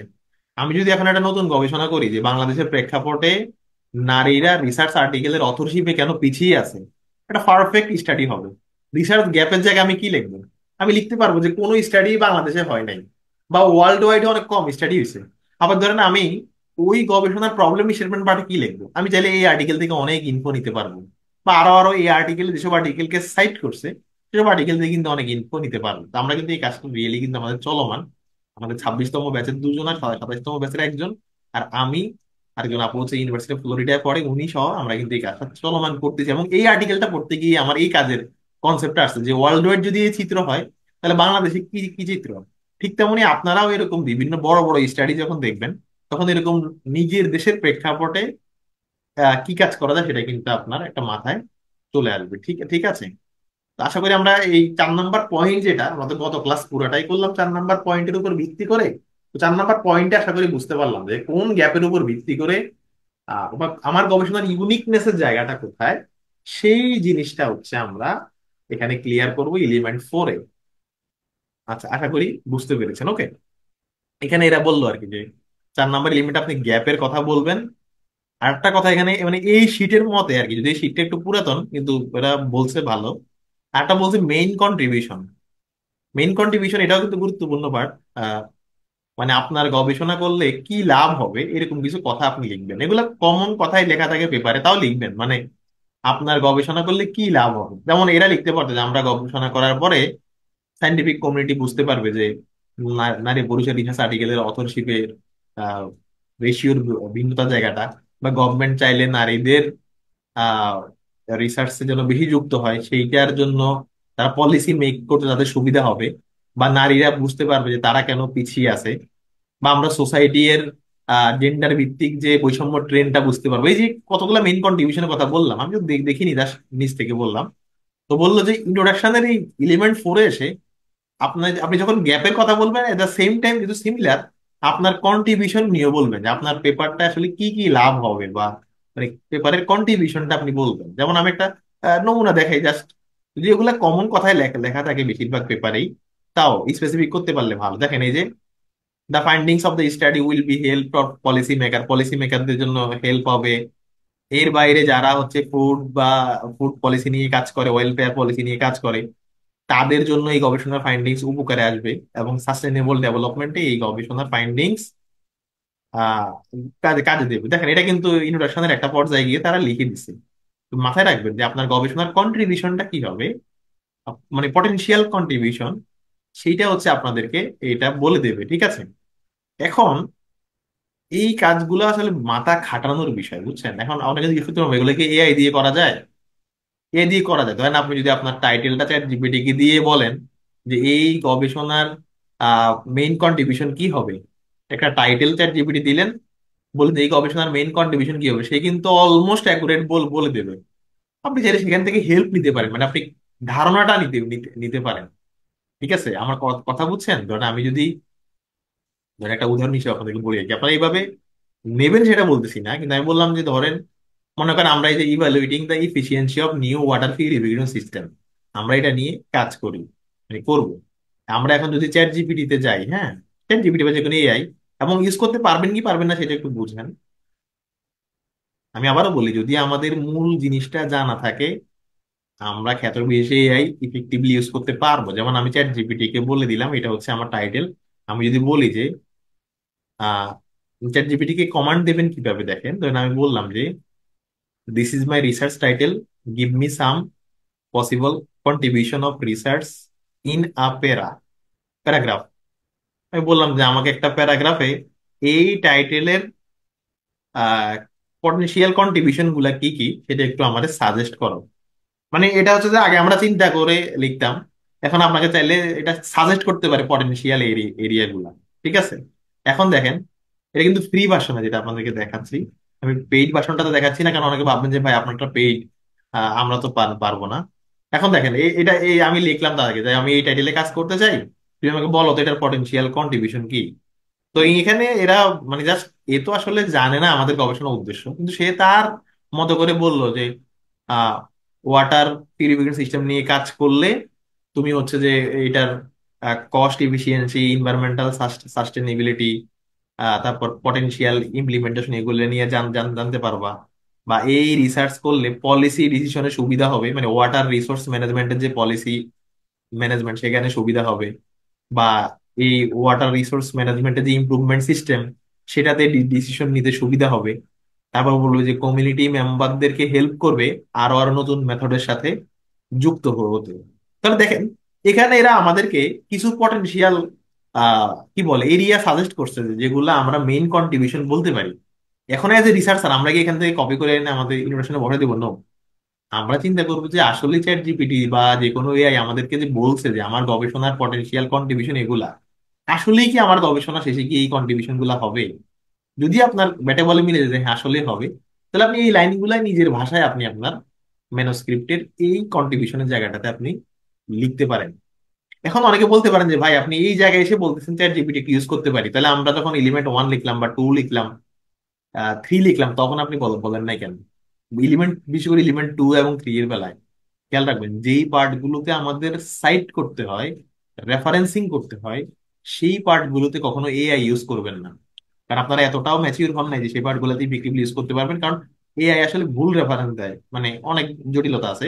কিন্তু আমি যেটা বললাম, এই যে ধরেন আপনার গবেষণার পটেনশিয়াল কন্ট্রিবিউশন কি হতে পারে, আপনি যে কোনো টাইটেল লিখে চ্যাট জিপিটি যদি বলেন, আমি যে কমান্ডটাকে দিলাম যে give me some possible contribution in a single paragraph, সে কিন্তু দিয়ে দিবে এবং বেশিরভাগ ক্ষেত্রে দেখবেন আপনার সাথে মিলে যাবে। কারণ কি, ধরেন আপনার ব্রেনে যে নলেজ আছে তার কাছে আরো বেশি নলেজ আছে, সে অলমোস্ট বলে দেবে। এখন সে বলে দিছে বলে কি আপনি লাইনগুলা পিক করবেন? যেমন সে বলছে যে এই গবেষণা শেষে আহ ওয়াটার ম্যানেজমেন্ট পলিসিতে হেল্প হেল্প হবে, মানে আপনি চিন্তা করবেন আপনার গবেষণা শেষে কি আসলেই কোনো ওয়াটার ম্যানেজমেন্ট পলিসিতে হেল্প হবে এমন কিছু আপনি বের করতে পারবেন কিনা, মানে সম্ভব নয়। পার করতে পারলে আপনি লাইনটা পিক করবেন নিজের ভাষায়, এই হলো আর কি বিষয়। তো যেটা বললাম যে এলিমেন্ট যে 4, এলিমেন্ট 4-এ আমরা যেটা বলবো যে আমার গবেষণার গ্যাপ কি। এখন খেয়াল করেন, এখন যদি কিছু বলেন যে চ্যাট জিপিটি কে বলে এই হচ্ছে আমার টাইটেল, তুমি একটু বলে দাও তো আমি কোন রিসার্চ গ্যাপের উপর কাজ করতেছি, চ্যাট জিপিটি কিন্তু পারবে না, কারণ তাকে রিসার্চ আর্টিকেল দিয়ে ট্রেন করানো হয় নাই। ফলে সে কিন্তু বলতে পারবে না যে এই বিষয়ে অমুক অমুক কাজ আছে তাই আমি অমুক অমুক গ্যাপের ভিত্তিতে কাজ করতেছি। সে আপনাকে একটা আউটপুট দেবে কিন্তু আউটপুটটা সত্যি না। ফলে রিসার্চ গ্যাপের জায়গাটা, একটু নেট কানেকশন ওঠানামা করতেছে দাদা। হ্যাঁ, ফলে রিসার্চ গ্যাপের যে জায়গাটা, সেই জায়গাটা আপনার ব্রেন খাটিয়ে আগের ক্লাসে যে পন্থাগুলা দেখিয়েছি সেই জায়গাটা দিয়ে আপনার কনফার্ম করতে হবে। ঠিক আছে, এই আর কি। তো এই গেল এলিমেন্ট 4-এর আলাপ। আচ্ছা, আমাদের আর 5 মিনিট আছে, মানে আমাদের থিওরি শেষ হলো, দেন আমরা প্র্যাকটিক্যালে যাব। আচ্ছা, এরপরের যে এলিমেন্ট 5-এ ওরা বললো, এলিমেন্ট 5-এ বললো রিসার্চ কোশ্চেন, মানে মূলত রিসার্চ কোশ্চেন কি সেটা জানাবেন, রিসার্চ অবজেক্টিভ কি সেটা জানাবেন, আরো টুকটাক জিনিস আছে এখানে। আচ্ছা, এই শীটটা হচ্ছে একটু আগের তো, ফলে মানে একটু আগের মানে ইয়াগুলাই ওরা বেশি হাইলাইট করছে, কিন্তু শীটটা বেশ, কিন্তু কিছু জিনিস এখন আর লাগে না। যেমন এরা এলিমেন্ট 6-এ দিছে যে রিডারকে মানে আর্টিকেলের আউটলাইন দিতে হবে। আউটলাইন দেবো মানে মানে কি, মানে হচ্ছে যে আমি প্রথম অধ্যায়ে এটা আলোচনা করব, দ্বিতীয় অধ্যায়ে সেটা আলোচনা করব, এরকম একটা বর্ণনা দেওয়া লাগবে। আসলে রিসার্চ আর্টিকেলের এখনকার যে নমুনা, মানে মডার্ন যে নমুনাগুলা, সেখানে এই স্টাইলটা এখন আর নাই যে প্রথম অধ্যায়ে গবেষক এটা আলোচনা করবে, দ্বিতীয় অধ্যায়ে আলোচনা করবো। ফলে এখানে যে এলিমেন্ট 6 আছে এটা আপনারা অ্যাভয়েড করতে পারেন। এখনকার আর্টিকেল গুলো দ্বারা এটা ব্যবহার করা হয় না আর কি, আগে ছিল। বা আপনারা যদি বাংলাদেশে আকবর আলী খানের বইগুলো পড়েন দেখবেন যে বলা আছে যে অধ্যায় 1-এ আমি এটা বলছি, অধ্যায় 2 এটা বলছি। এলিমেন্ট 6 আমাদের লাগবে না, এলিমেন্ট 5 আমাদের লাগবে। এলিমেন্ট 5-এ আসলে কি বলছে? এলিমেন্ট 5-এ দুইটা জিনিস বলছে মোটা দাগে যদি বলি, যে একটা হচ্ছে আপনার রিসার্চ অবজেক্টিভ বলবেন এবং রিসার্চ কোশ্চেন বলবেন, রিসার্চ অবজেক্টিভ এবং রিসার্চ কোশ্চেন। তো এগুলো কিন্তু খুব গুরুত্বপূর্ণ, কিন্তু ইজি। তো সাধারণত বর্তমান যে পেপার গুলা, ইন জেনারেলি রিসার্চ অবজেক্টিভ দিলে আর রিসার্চ কোশ্চেন দেওয়া লাগে না, বা রিসার্চ কোশ্চেন দিলে আর রিসার্চ অবজেক্টিভ দেওয়া লাগে না। মাথায় রাখবেন যে আসলে অবজেক্টিভ কোশ্চেন এগুলো আসলে মুদ্রার এপিটপিক, মানে অবজেক্টিভ যা, যেমন ধরেন আমাদের এই গবেষণা শেষে আমরা, ধরো আমাদের গবেষণা কোর্সের উদ্দেশ্য হচ্ছে আমরা লিটারেচার রিভিউ শিখবো, তাহলে আমি বলে দিলাম আমাদের গবেষণা কোর্সের অবজেক্টিভ। এটাকে যদি আমরা রিসার্চ কোশ্চেন আকারে নেই, তাহলে আমরা বলবো যে যে what are the literature review, মানে লিটারেচার রিভিউ কি এটা আমরা শিখি। তো একই কথা কিন্তু, মানে রিসার্চ অবজেক্টিভ আমার উদ্দেশ্য যা, রিসার্চ কোশ্চেনও কিন্তু তা। ঠিক আছে, যেমন ধরেন আমার উদ্দেশ্য হচ্ছে কেন যারা বয়স্ক মানুষ তারা, মানে ধরেন বয়স্ক মানুষরা কেন বিষণ্ণতা বোধ করে তা বের করা, এটা হচ্ছে আমার অবজেক্টিভ। আর এই কথাটা যদি আমি ঘুরাই বলি, কেন বয়স্ক মানুষরা বিষণ্ণতা ভোগ করে, এই কেন দিয়ে বলার কারণে এটা হয়ে গেছে আবার রিসার্চ কোশ্চেন। তাহলে রিসার্চ কোশ্চেন রিসার্চ অবজেক্টিভের অনেক থিওরিটিক্যাল অনেক বই, সেটা অনেক আলাপ করা যাবে। আপনারা দেখবেন অনলাইনে যদি এখন সার্চ করেন what is research objective, just আপনারা সবার কাছে ল্যাপটপে সার্চ করেন বা রিসার্চ অবজেক্টিভের বৈশিষ্ট্য, দেখবেন ওখানে লেখা আছে অবজেক্টিভ কি স্মার্ট হতে হবে। এখানে এস দ্বারা বোঝাচ্ছে এটা, তারপর এম দ্বারা বোঝাচ্ছে মেজারেবল, এ দ্বারা বোঝাচ্ছে অ্যাটেইনেবল, ঠিক আছে, আর দ্বারা বোঝাচ্ছে এই সেই, মানে টি দ্বারা বোঝাচ্ছে টাইম টাইম ফ্রেম। মানে সোজা কথা এগুলো কমন কমন বিষয়গুলো আর কি, যে নির্ধারিত সময়ের মধ্যে শেষ করতে হবে, অবজেক্টিভ হতে হবে এমন, অ্যাটেইনেবল মানে অর্জন করা যায় এমন অবজেক্টিভ হওয়া লাগবে। এগুলো হচ্ছে আসলে ভেগ কথা আর কি, বুঝছেন? মানে এগুলো আসলে দুনিয়ার সবকিছুর ক্ষেত্রে বলা যায়। তো এগুলো শিট টিট করে তেমন লাভ নাই। টু দা পয়েন্টে যেটা বলতেছি আর কি, সেটা হলো যে রিসার্চ কোশ্চেন মানে এই জায়গায় এসে বলবেন আপনি এই গবেষণার মাধ্যমে আসলে আপনি কোন প্রশ্নের উত্তর খুঁজতেছেন। যেমন আমরা একটু আগে যে ফুড ইনসিকিউরিটির পেপারটা দেখলাম, এই গবেষক বলবো যে হ্যাঁ এই গবেষণা শেষে আমরা ফুড ইনসিকিউরিটি এর কারণগুলা কি সেটা জানতে চাই, বা ফুড ইনসিকিউরিটির প্রেক্ষিতে গভর্নমেন্টের কি কি স্ট্র্যাটেজি নেওয়া উচিত সেটা আমরা জানতে চাই। তো এটাই হচ্ছে আমাদের রিসার্চ কোশ্চেন। অবজেক্টিভও ঠিক তাই, জাস্ট এটাকে হচ্ছে মানে 2+V1 ফর্মে হলে, 2+V1 মানে to explore the strategy for eliminating poverty, এটা হলো অবজেক্টিভ। আর রিসার্চ কোশ্চেন হচ্ছে ডাব্লিউএস দিয়ে যখন আমরা লিখি তখন এটাকে বলি আমরা রিসার্চ কোশ্চেন। তো দুইটা আসলে মূলত আদতে একই। তো আমি এতগুলা কথা বললাম কারণ রিসার্চ আর্টিকেলে সাধারণত যে কোনো একটা দিলে হয়, তবে আপনি চাইলে একাধিকও দিতে পারেন, মানে এটা হচ্ছে আপনার উপর, আপ টু ইউ। আমরা চাইলে অবজেক্টিভ দিতে পারি, কোশ্চেন দিতে পারি, কিন্তু যারা এখানে প্রপোজাল লিখবেন বা থিসিস লিখবেন সেখানে দেখবেন যে কোশ্চেন নামও আলাদা পার্ট থাকে, অবজেক্টিভ নামও আলাদা পার্ট থাকে। কিন্তু আর্টিকেলের ক্ষেত্রে নর্মালি আমরা শুধু অবজেক্টিভটা দিই, কোশ্চেনটা আমরা দেই না, যদিও রিসার্চ কোশ্চেন তো থাকে কিন্তু কোশ্চেনটা আমরা দেই না। ওকে, এখন প্রশ্ন হইল যে আমরা আসলে রিসার্চ কোশ্চেন কিভাবে লিখবো। খেয়াল রাখবেন যে আপনার রিসার্চ টাইটেলই বলে দেবে আপনার রিসার্চ কোশ্চেন কি হবে, বা আপনার রিসার্চ অবজেক্টিভ বলে দেবে রিসার্চ কোশ্চেন কি হবে। যেমন ধরেন আহ, আমাদের টাইটেল কি, টাইটেল হচ্ছে evaluating the efficiency of a new water purification system, এটা হচ্ছে আমাদের টাইটেল। তাইলে এইটার অবজেক্টিভ কি হইতে পারে? আমি আবারও বলছি, research title, research question, research objective ঘুরে ফিরে এক গোয়ালের গরু। যেমন এটা হচ্ছে টাইটেল, এটার অবজেক্টিভ কি জানেন? এটার মেইন মেইন অবজেক্টিভ হচ্ছে, আমি যদি এখন এই যে 2+V1, যে টু, আমি যদি বলি যে এই গবেষণার মূল উদ্দেশ্য হচ্ছে টু ইভালুয়েট দা, এই দেখেন আমি যে এই গবেষণার আমি অবজেক্টিভটা এখন লিখতেছি, এই যে টু ইভালুয়েট, এই যে দেখেন এই গবেষণার অবজেক্টিভ লেখা হয়ে গেল, টু ইভালুয়েট বা to explore to explore the efficiency of a new water purification system in Bangladesh, বা to evaluate the new water purification system of কোন একটা কোম্পানির নাম দিলেন। তাহলে টাইটেলকে আসলে মানে মেইন অবজেক্টিভ যেটাকে আমরা বলি, সেটা কিন্তু সবসময় টাইটেলকেই ফলো করে। মানে টাইটেল দেখতে যেমন আপনার দেখবেন মেইন অবজেক্টিভটাও দেখতে তেমন। আচ্ছা, এখন উদাহরণে আসি। ধরেন এটার নাম হচ্ছে molecular mechanism of organic crystal nucleation a perspective solution based chemistry polymorphism. আমরা বলবো যে এই গবেষণার অবজেক্টিভ কি, দেখবেন যে দেখবেন এই দেখেন, the purpose of our review is to, ওই যে টাইটেল মানে বলবে যে আমাদের গবেষণার উদ্দেশ্য হচ্ছে ইজ টু ইভালুয়েট, এরপরে এই লাইনটা বলবে। অর্থাৎ টাইটেল যা আসলে অবজেক্টিভ ঘুরে ফিরে বলা যায় তা। আমরা যে আর্টিকেলটা আজকে দেখাচ্ছিলাম বা বারবার, সেই আর্টিকেলের ক্ষেত্রে যদি আমরা বলি, যেমন ধরুন এই যে স্ক্রিনে আমরা যে পেপারটা দেখতে পাচ্ছি, এইটার অবজেক্টিভ কি, মানে উদ্দেশ্য কি, মানে এই পেপারের উদ্দেশ্য কি? সোজা কথা, two explore the impact of COVID-19 induced food insecurity in Bangladesh, in in informal migrant Bangladesh. মানে টাইটেলের আগে two explore, to highlight, to find out, এরকম শব্দগুলা যুক্ত করলেই কিন্তু আমাদের অবজেক্টিভটা লেখা হয়ে যায়। এরকম শব্দগুলা যুক্ত করলেই অবজেক্টিভটা লেখা হয়। দেখবেন যে কোনো রিসার্চ আর্টিকেলের সাধারণত একটু শেষের দিকে গিয়ে দেখেন এই যে দা স্টাডি এক্সপ্লোর, এই যে দা স্টাডি এক্সপ্লোর অ্যান্ড সিনথেসাইজ, এরপর টাইটেল দেখেন দা স্টাডি এক্সপ্লোর, এরপর দেখেন এই যে COVID-19 induced food insecurity among informal migrant and recommend policy, বলে যে এই গবেষণার উদ্দেশ্য হচ্ছে খাদ্যের নিরাপত্তা এটা তুলে ধরা এবং পলিসি রিকমেন্ড করা। ওকে, এরকম প্রত্যেকটা গবেষণা দেখবেন টাইটেল মুখী, মানে মেইন অবজেক্টিভ হবে টাইটেল মুখী। টাইটেলে আমরা বলে দিই যে আমাদের গবেষণার আসলে উদ্দেশ্য কি ছিল। ঠিক আছে, যে কোনো গবেষণার টাইটেল দেখলে বুঝতে পারবেন। যেমন ধরেন এই গবেষণা হচ্ছে কি, impact of COVID-19 lockdown on BMI eating habit physical condition. তাহলে এই গবেষণার অবজেক্টিভ কি, আপনারা ইজিলি বুঝবেন অবজেক্টিভ কি।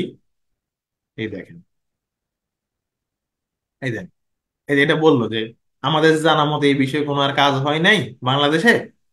এখানে এরপর বলতেছে সো উই এক্সামাইন, এই যে এক্সামাইন এই শব্দটা, এটা ভার্ব নিয়ে দেখেন, বলে যে তাই আমাদের উদ্দেশ্য হচ্ছে এটা। এই যে গবেষণার উদ্দেশ্যটা কিন্তু বলে বলে দিল। তো আমি যেটা বলছি এখন, একটা জিনিস কি আপনারা বুঝতে পারছেন, রিসার্চ আর্টিকেল পড়তে গিয়ে যে আপনারা অবজেক্টিভকে খোঁজেন, তাহলে অবজেক্টিভ কোথায় থাকে আশা করি বুঝতে পারছেন। এটা থাকে ইন্ট্রোডাকশনের শেষের দিকে, এটা থাকে ইন্ট্রোডাকশনের শেষের দিকে। যেমন আমরা দেখেন এটা রিভিউ আর্টিকেল, যারা হিজরা তাদের আসলে সোশ্যাল ইনক্লুশনের বিষয়ে একটা পেপার। তো দেখেন এই যে এখানে যদি এই পেপারটা আমরা দেখি, এই যে একটু দেখেন, দেখবেন শেষের দিকে পাবেন। হ্যাঁ, এই যে উই এম বা রিসার্চার এম, এই যে এম শব্দটা, এম, পারপোজ, অবজেক্টিভ, এই শব্দগুলাই হচ্ছে আপনার পেপারকে বলবে। এটা হচ্ছে আপনার আপনার পেপারের হচ্ছে উদ্দেশ্য, যে আমাদের পেপারের উদ্দেশ্য হচ্ছে ইজরা কমিউনিটির সোশ্যাল স্টিগমা এবং ডিসক্রিমিনেশনটা তুলে ধরা। এবং আমাদের পেপারের উদ্দেশ্য হচ্ছে এটা। দেখেন এই যে এখানে কিন্তু শেষ লাইনে হচ্ছে অবজেক্টিভটা বলা আছে। এখন যারা আমরা আর্টিকেল পড়তে যাই, আশা করি এখন আমরা একটা আর্টিকেল পড়লে বুঝবো যে ইন্ট্রোডাকশন আসলে কোন জায়গায় কি থাকে। এত কিন্তু আমরা বুঝি নাই যে কোন জায়গায় কি কি থাকে। এখন কিন্তু আমরা একটা ইন্ট্রোডাকশন যখন পড়বো, তখন আমাদের নজর যাবে যে বিভিন্ন এলিমেন্ট গুলার দিকে নজর যাবে। ঠিক আছে, দেখেন এই যে এই আর্টিকেলটা নেপালের যে গবেষণাটি ডেঙ্গু নিয়ে, নেপালের এই যে ডেঙ্গু নিয়ে, knowledge institute practice of dengue নিয়ে নেপালের গবেষণা, এই পেপারে ওরা এলিমেন্ট ওয়ানে হচ্ছে ডেঙ্গুরে পরিচয় করাই দিছে। এলিমেন্ট টু তে দেখবেন ওরা ওদের নেপালের দেশের এবং ওয়ার্ল্ড ওয়াইড বিভিন্ন চিত্র তুলে তুলে ধরছে এলিমেন্ট টু তে। আচ্ছা, এলিমেন্ট থ্রি তে ওরা খুব ছোট আকারে যে কয়েকটা পেপার হয়েছে, যে কয়েকটা পেপার হয়েছে সেটা দিচ্ছে এলিমেন্ট থ্রি তে, কয়েকটা পেপার হয়েছে। এলিমেন্ট ফোরে হচ্ছে ওদের রিসার্চ গ্যাপ, মানে অলরেডি কি কি কাজ হয়েছে ওদের গ্যাপের জায়গায় এলিমেন্ট ফোরটা অনেক বড় করে দিছে। আর এলিমেন্ট ফাইভটা দেখেন, এই যে দা পারপোজ, সরি এখানে না, এই যে দা, একটু একটু এলিমেন্ট, আমরা যে এলিমেন্টটা খুঁজতেছি তার নাম আমি দেখতেছি, অবশ্যই পাবেন। মানে খুঁজলে আপনি অবজেক্টিভকে পাবেন, হয়তো একটু আগে পাবেন, নাহলে একটু পরে পাবেন। ঠিক ঠিক আছে, এই দেখেন এই যে এই লাইনটা, এই যে দা মিক্স মেথড স্টাডি এইম, এই যে এইম টু দেখছেন, এইম শব্দটা আছে, এইম, পারপোজ, অবজেক্টিভ, দেখছেন দা স্টাডি এইম টু অ্যাড্রেস, এই যে এই গবেষণার উদ্দেশ্য হচ্ছে এটা, এখানে কিন্তু বলা আছে। তার মানে কি, আমরা সফটওয়্যার দিয়ে যেমন একটা আর্টিকেলের অবজেক্টিভ বের করে ফেলতে পারবো, আমরা কিন্তু এখন বুঝতে পারলাম যে কোন জায়গায় গবেষক অবজেক্টিভের কথা বলে, এবং অবজেক্টিভকে দেখতে আসলে টাইটেলের মতোই দেখাবে, অবজেক্টিভকে দেখতে টাইটেলের মতোই দেখাবে। ঠিক আছে। আচ্ছা, এখন প্রশ্ন করতে পারেন যে ভাই আমরা তাহলে অবজেক্টিভ লিখবো কিভাবে। এটা বললাম আপনার টাইটেলে আপনার অবজেক্টিভ। এখন এই কাজটাও ব্যাপারটা কিন্তু বুঝেন, আবার মিস ইন্টারপ্রেট করেন না। আপনি যদি আপনার টাইটেলটা ঠিক করতে পারেন, আপনি যদি চ্যাট জিপিটি কে বলেন যে আমাকে তুমি একটা জেনারেল অবজেক্টিভ, আচ্ছা অবজেক্টিভের বিষয়ে বলি। সাধারণত রিসার্চ আর্টিকেলে আমরা একটা বা দুইটা অবজেক্টিভ দেই, মানে মেইন অবজেক্টিভ গুলাই দিই। কিন্তু আমরা যারা হচ্ছে থিসিস লিখবো বা প্রপোজাল লিখবো, আমরা কিন্তু সেখানে অবজেক্টিভ মেইন মানে একটা জেনারেল অবজেক্টিভ, তিনটা বিশেষ অবজেক্টিভ, মানে অবজেক্টিভটাকে আমরা কয়েকটা ভাগে ভাগ করি। যেমন ধরেন কথার কথা, আমি আইএলটিএস এর কোচিং এ ভর্তি হলাম। আমার জেনারেল উদ্দেশ্য কি? আমার জেনারেল উদ্দেশ্য হচ্ছে আমার ইংরেজি ইমপ্রুভ করা বা ইংরেজি ইমপ্রুভ করে ভালো একটা স্কোর পাওয়া। এটা হচ্ছে আমার জেনারেল অবজেক্টিভ। আর স্পেসিফিক অবজেক্টিভ কি? যে আমার লিসেনিং ইমপ্রুভ করা, রাইটিং ইমপ্রুভ করা, রিডিং ইমপ্রুভ করা, এগুলো হচ্ছে আমার বিশেষ উদ্দেশ্য। মানে এটাকে বলে জেনারেল এবং বিশেষ। তো সহজে বলে দিই, আমি প্যাস করতে পছন্দ করি না। যদি আমরা টাইটেলটা ঠিক মতো করতে পারি, আমরা টাইটেলটা ধরেন চ্যাট জিপিটি দিলাম, এই যে আমি ধরেন কথার কথা আমি এই বিষয়ে গবেষণা করব, আমি চ্যাট জিপিটিতে টাইটেলটা দিলাম। টাইটেল দিয়ে বললাম, ফ্রি ফ্রি ভার্সনই এনাফ। আমি চ্যাট জিপিটি দিয়ে বললাম, যদি আপনারা থিসিস করেন তাহলে বলবেন যে চ্যাট জিপিটি কে বলবেন যে আমাকে একটা জেনারেল অবজেক্টিভ এবং তিনটা বিশেষ অবজেক্টিভ দাও। ঠিক আছে, যদি থিসিস করেন বা প্রপোজাল করেন, আর যদি রিসার্চ আর্টিকেল করেন তাহলে বলবেন যে এই হচ্ছে আমার টাইটেল, আমাকে জেনারেল অবজেক্টিভটা দাও। এটা চ্যাট জিপিটি থেকে বানালে কোনো সমস্যা নেই, কারণ টাইটেল যদি আপনি নিজে ইউনিকলি বানান আপনার অবজেক্টিভটা ইউনিক হবে। এটা এআই দিয়ে হলো কোনো সমস্যা নেই। তবে এআই বানাইলে যে নিয়ে নেবেন তা না, আপনি দেখবেন যে সে যে বানাইছে এটা ঠিক ঠিক আছে কিনা। আমি চ্যাট জিপিটি কে বলি যে give me general objective and 5 specific objective. আচ্ছা, আমি চ্যাট জিপিটি বললাম আমাকে একটা জেনারেল অবজেক্টিভ দাও আর পাঁচটা স্পেসিফিক অবজেক্টিভ দাও, হ্যাঁ। দেন গিভ মি ওয়ান, এই যে ওয়ান জেনারেল অবজেক্টিভ আর 5 স্পেসিফিক অবজেক্টিভ। চ্যাট জিপিটি কে বললাম। এখানে প্রোস এন্ড কনস কি আছে ব্যাপারটা বুঝেন।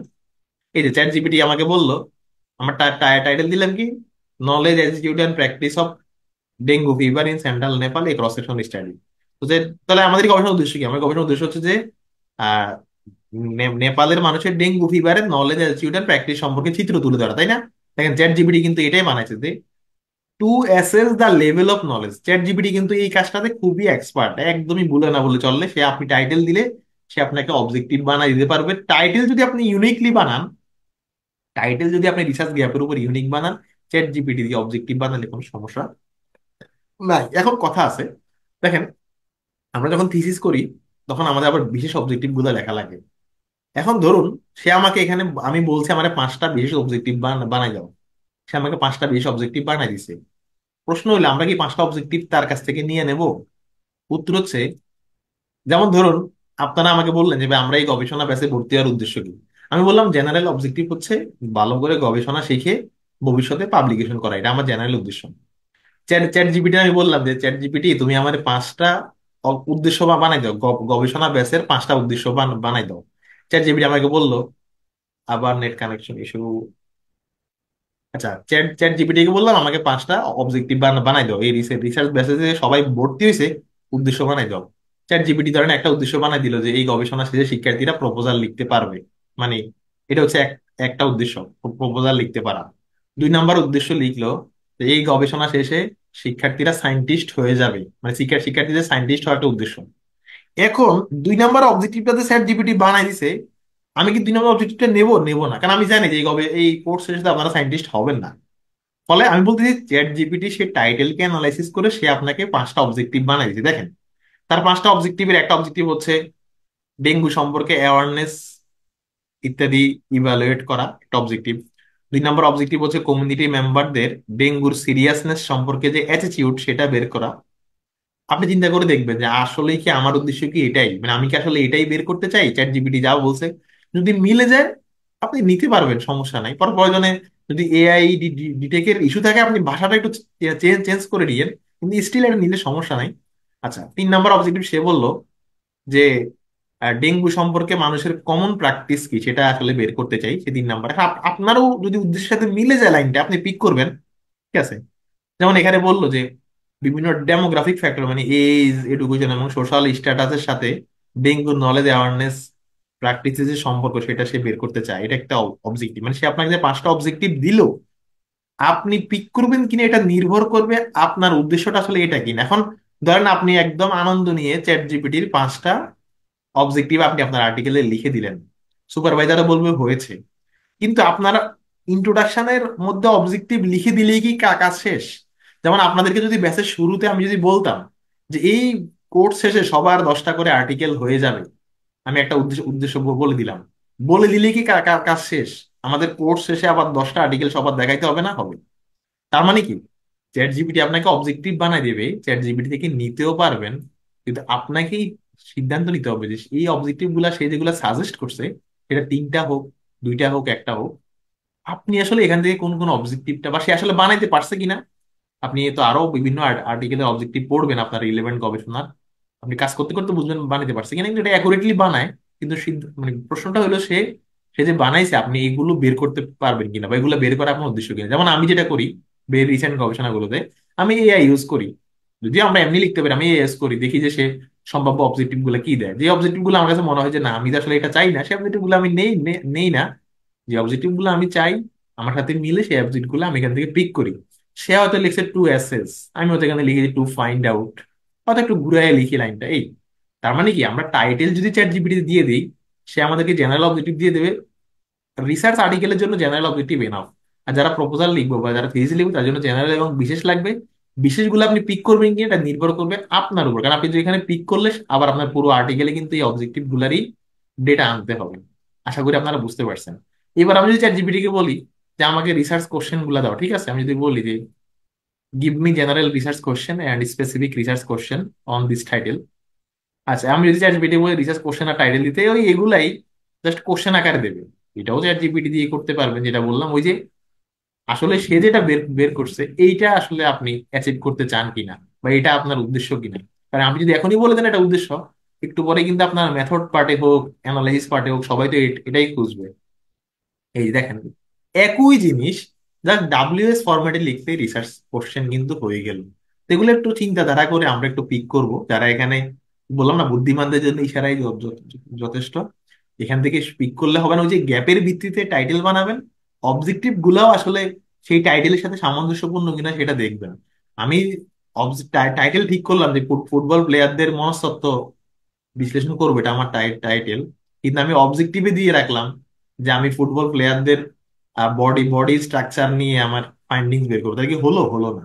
মানে অন্য অবজেক্টিভ দিলে তো হবে না। এই এই হলো আমাদের রিসার্চ অবজেক্টিভ বা রিসার্চ কোশ্চেনের বিষয়।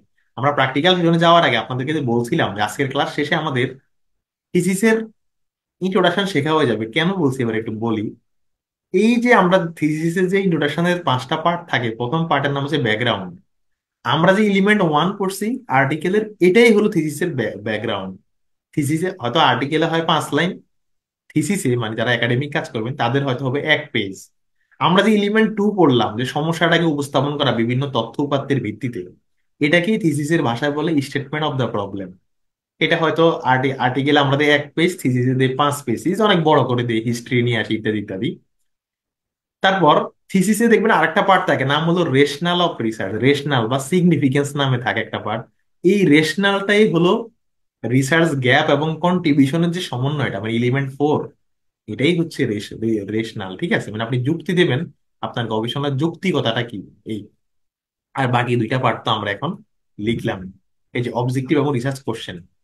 এখন ইন্ট্রোডাকশনে আরো 2 একটা পার্ট আছে, যেমন একটা আছে অপারেশনাল বা কনসেপচুয়াল ফ্রেমওয়ার্ক, এটা আমরা আগামী ক্লাসে শিখবো, আগামী ক্লাসের কন্টেন্ট, এটা ইন্ট্রোডাকশনের সাথে না মিলে। আরেকটা হলো হাইপোথিসিস নামে একটা জিনিস ইন্ট্রোডাকশনে থাকতে পারে। হাইপোথিসিস দেখবেন, আপনারা দেখবেন অনেকেই হিউম্যান বেজ স্টাডি পড়তে গেলে শুধুমাত্র human base study, human base quantitative study যদি পড়তে যান, হিউম্যান বেজ কোয়ান্টিটিভ স্টাডি, আরো স্পেসিফিক করলে হিউম্যান বেজ কোয়ান্টিটিভ এক্সপেরিমেন্টাল বা কোরিলেশনাল যে গবেষণাগুলো, মানে গবেষণার অনেকগুলা শাখা, মনে করেন 20টা শাখা, তার মধ্যে 3টা শাখা হচ্ছে হিউম্যান বেস কোয়ান্টিটিভ স্টাডি, সেগুলা পড়তে গেলে দেখবেন হাইপোথিসিসের নাম লেখা আছে। মানে বলা যায় মানে এখন হাইপোথিসিস কি এটা আমরা এখন বলবো না, আমাদের হাইপোথিসিস নিয়ে একদম আলাদা ক্লাসই আছে। যেই গবেষণাগুলো এক্সপেরিমেন্টাল বা কোরিলেশনাল হয়, সেগুলোতে ইন্ট্রোডাকশনের আমরা এই যে অবজেক্টিভ যে জায়গাটাতে লিখি, বা রিসার্চ কোশ্চেন যে জায়গাটাতে লিখি, মানে অবজেক্টিভ লিখি আর লিখি হাইপোথিসিস। হাইপোথিসিস মানে অনুমান, মানে গবেষক অনুমান করে আর কি, যে মানে এখানে এটা ওর ডিটেলস কথা। আপনি যদি চ্যাট জিপিটি কে বললে যে আমার টাইটেল, আমাকে 3টা হাইপোথিসিস বানাই দাও, 3টা হাইপোথিসিস বানাই দেবে, মানে অনুমান আর কি। ধরেন আমরা গবেষণা করতে চাই মেসি জনপ্রিয় নাকি রোনালদো জনপ্রিয়, তা আপনি আপনার ইন্ট্রোডাকশন পার্টে দুই তিনটা অনুমান ধরবেন যে হ্যাঁ, মেসির চাইতে কোনো ভালো প্লেয়ার নাই, এটা একটা অনুমান। আবার ধরেন রোনালদো চাইতে কোনো ভালো প্লেয়ার নেই, এটা একটা অনুমান। এরকম তো হাইপোথিসিস জিনিসটা আমরা এখন আলোচনা করছি না, কারণ শুধুমাত্র দুই তিনটা টাইপের আর্টিকেলের ক্ষেত্রে ইন্ট্রোডাকশন পার্ট এটা লেখা লাগবে, অথবা এটা মেথড পার্টে লিখলে হয়। মানে আপাতত স্কিপ করতেছি, কারণ হাইপোথিসিসের আলাদা ক্লাস আছে। ধরে নেন যে আপাতত হাইপোথিসিসটা ইন্ট্রোডাকশনে না লিখলেও চলবে। তাহলে আমি যদি দেখি যে থিসিসে ইন্ট্রোডাকশনে যা যা থাকে সবই শেখা হয়ে গেল, থিসিসের জাস্ট ভাষণটা হচ্ছে বড়, থিসিসে হচ্ছে ভাষণটা বড়, আর্টিকেলে ভাষণটা ছোট। থিসিসে পয়েন্ট দিয়ে দিয়ে লিখবেন, এটা ব্যাকগ্রাউন্ড, এটা প্রবলেম স্টেটমেন্ট, এটা রেশনাল। আর্টিকেলে পয়েন্ট দেওয়া লাগবে না, একসাথে লিখে লিখে ফেলবেন। এবার প্রপোজালে আসি। আমাদের প্রপোজালের ক্লাস হচ্ছে এই ব্যাচে আছে লেকচার নাম্বার 11 বা 12। রিসার্চ প্রপোজাল যদি আপনারা কখনো দেখে থাকেন, রিসার্চ প্রপোজাল নিয়ে আমাদের আলাদা ক্লাস আছে, দেখেন।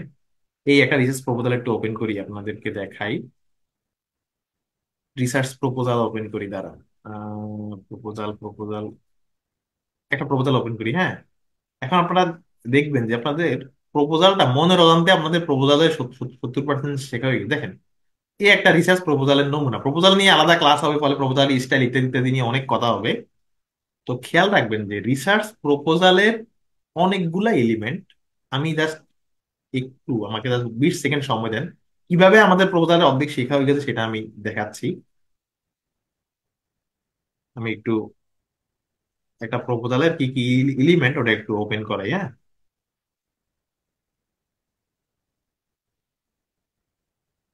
একটু একটু আমি একটা শিট ওপেন করতেছি, আপনারা একটু ধৈর্য ধৈর্য ধরে, হ্যাঁ।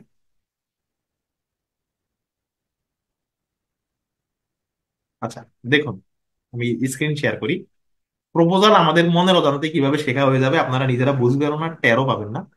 এই যে দেখেন, রিসার্চ প্রপোজালের অনেকগুলা পার্ট আছে, তার মধ্যে টাইটেল নিয়ে আমাদের অলরেডি ক্লাস হয়ে গেছে। ইন্ট্রোডাকশন নিয়ে আজকে ক্লাস হলো। খেয়াল রাখবেন, রিসার্চ প্রপোজাল যদি 5 পেজের হয়, এর মধ্যে 3 পেজ জায়গা জুড়েই থাকবে ইন্ট্রোডাকশন। এর মধ্যে 3 পেজ জায়গা জুড়েই থাকবে ইন্ট্রোডাকশন। মানে রিসার্চ আর্টিকেল সবচেয়ে বড় পার্ট হলো ইন্ট্রোডাকশন। এবং রিসার্চ আর্টিকেলে এক্সাক্ট এই জিনিসগুলো থাকে, এই যেগুলা background, problem statement, rational, objective, research question অথবা পলিসি ইমপ্লিকেশন। এই মানে রিসার্চ প্রপোজালে এই এলিমেন্ট গুলাই থাকবে। আমি যে একটা রিসার্চ আর্টিকেলের প্রপোজালের নমুনা আপনাদেরকে দেই, একটু একটু বড়। নর্মালি প্রপোজাল 2 পেজের হয়, 10 পেজেরও হয়।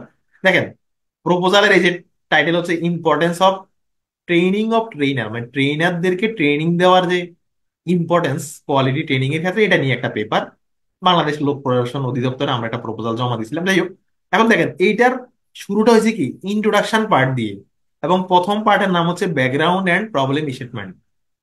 বলেন তো এইটা আমাদের কত কত এলিমেন্ট? চ্যাট চ্যাট বক্সে জানান জানান তো, এটা আমাদের কত কত এলিমেন্ট? এলিমেন্ট আমরা যে একটু আগে 6টা এলিমেন্ট পড়লাম, এলিমেন্ট 1 আর 2, রাইট। দেখেন, এই যে প্রপোজালের ক্ষেত্রে প্রথম অধ্যায়ের নাম হচ্ছে ব্যাকগ্রাউন্ড এন্ড প্রবলেম, চাইলে ব্যাকগ্রাউন্ড আলাদা, প্রবলেম আলাদা লেখা লেখা যায় তো, যে সংস্থার যে template background and problem statement. Okay, এই যে অনেক লম্বা করে লিখছে, এত বড় করে না লিখলে চলতো। আচ্ছা, এই যে এরপর একটা, এটা হচ্ছে ওদের টেমপ্লেট অনুযায়ী লেখা। বলেন তো এইটা আমাদের ইন্ট্রোডাকশনের কয় কয় নাম্বার এলিমেন্ট? এখানে জেনারেল অবজেক্টিভ আর 4টা বিশেষ অবজেক্টিভ দেখা যাচ্ছে। এটা এটা হচ্ছে 5 5 নাম্বার এলিমেন্ট। আমরা যে একটু আগে বললাম 5 নাম্বার এলিমেন্ট। আচ্ছা, এরপর এটার নাম হচ্ছে rational of the study. Rational, research gap এবং মেইন কন্ট্রিবিউশন। রেশনাল মানে হলো যৌক্তিকতা। এটা আমাদের কয় কয় নাম্বার এলিমেন্ট ছিল? এটা আমাদের ছিল 4 4 নাম্বার এলিমেন্ট। বা আমাদের 3 বা 4, কোনো বিষয় নয়, আমি বললাম এলিমেন্টটা কি ছিল ছিল। আমরা একটু আগে এটা পড়ছি, রেশনাল। তাহলে দেখেন পুরা প্রপোজালের কত বড় জায়গা জুড়ে। এরপর ছোটখাটো কিছু জিনিস আছে, স্কোপ অফ দ্য স্টাডি বা আপনার কন্ট্রিবিউশন, এরকম কিছু বিষয়। তো আমরা বললাম যে প্রপোজালে যা থাকে তার কিন্তু অনেক অংশ আমাদের আজকে অটো শেখা হয়ে গেছে। প্রপোজাল নিয়ে আমাদের আলাদা ক্লাস আছে, আমি প্রপোজাল শেখাবো আপনাদেরকে। কিন্তু প্রপোজালের হচ্ছে অবিচ্ছেদ্য অংশ হচ্ছে ইন্ট্রোডাকশনের এই পার্ট গুলো। আবার বলছি, প্রপোজালের অবিচ্ছেদ্য অংশ হলো ইন্ট্রোডাকশনের এই পার্ট গুলো। শুধু তফাতের জায়গা হলো প্রপোজালের মেথোডোলজিতে আমরা ফিউচার টেন্স ইউজ করি, বা প্রপোজালের অবজেক্টিভে আমরা ফিউচার টেন্স ইউজ করি, যে এই গবেষণা শেষে আমাদের উদ্দেশ্য হবে এইটা এইটা এইটা। ওকে, যাই হোক, আমাদের হাতে সময় খুব কম, আজকে প্রশ্ন নিতে পারবো কম। আসলে সত্য কথা বলতে আপনাদের ভালোর জন্যই দুটো সেশনে ক্লাস নিচ্ছি, কিন্তু প্রতিদিনই প্রথম সেশনে প্রশ্ন কম নিতে পারি। কিন্তু আমার ধারণা যে আমরা যতটুকু এক্সপ্লেনেশন দিই সেটা ইনাফ। আমি একটু প্র্যাকটিক্যাল সেশনে দ্রুত চলে যাই, কারণ আমাদের 45-এর মধ্যে শেষ করতে হবে। আমি আবার বলছি, প্রপোজাল নিয়ে আলাদা ক্লাস আছে, তখন আমি লিঙ্ক আপ করে দেবো যে আজকের ক্লাসের মাধ্যমে কিভাবে প্রপোজালটা শেখা হয়ে গেছে। ঠিক আছে, আর সব নমুনা দিয়ে দেবো যেন আপনারা সব ব্যাকগ্রাউন্ডে সবাই নমুনাগুলো দেখতে পারেন। আচ্ছা, তো এবার আমি একটু প্র্যাকটিক্যাল সেশনে যাই। প্র্যাকটিক্যাল সেশন মানে আমরা ধরেন, আমি আবার বলি সহজ একটা টপিক নেই, সহজ টপিক নিলে বুঝতে সুবিধা হবে আপনাদের। আমরা একটা সহজ টপিকে একটা নমুনা ইন্ট্রোডাকশন এখন আমরা লেখার চেষ্টা করব, ঠিক আছে? একটা সহজ টপিকে নমুনা ইন্ট্রোডাকশন লেখার চেষ্টা করব। আহ একটু অপেক্ষা করি, আমি একটা টাইটেল নেই, হ্যাঁ। একটা টাইটেল নিয়ে আমি একটা ওয়ার্ড ফাইল নিচ্ছি, একটু অপেক্ষা করি। মানে এটা এখন আমাদের প্র্যাকটিক্যাল সেশন। আমরা যে কোনো টপিকে যখন আমরা ইন্ট্রোডাকশন লিখবো, আমরা কিভাবে লিখবো আর কি, ঠিক আছে? ওকে, তো একটু 10-20 সেকেন্ড প্লিজ।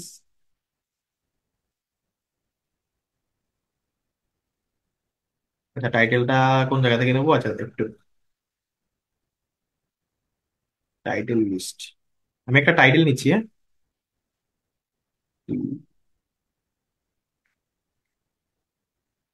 একটু একটু।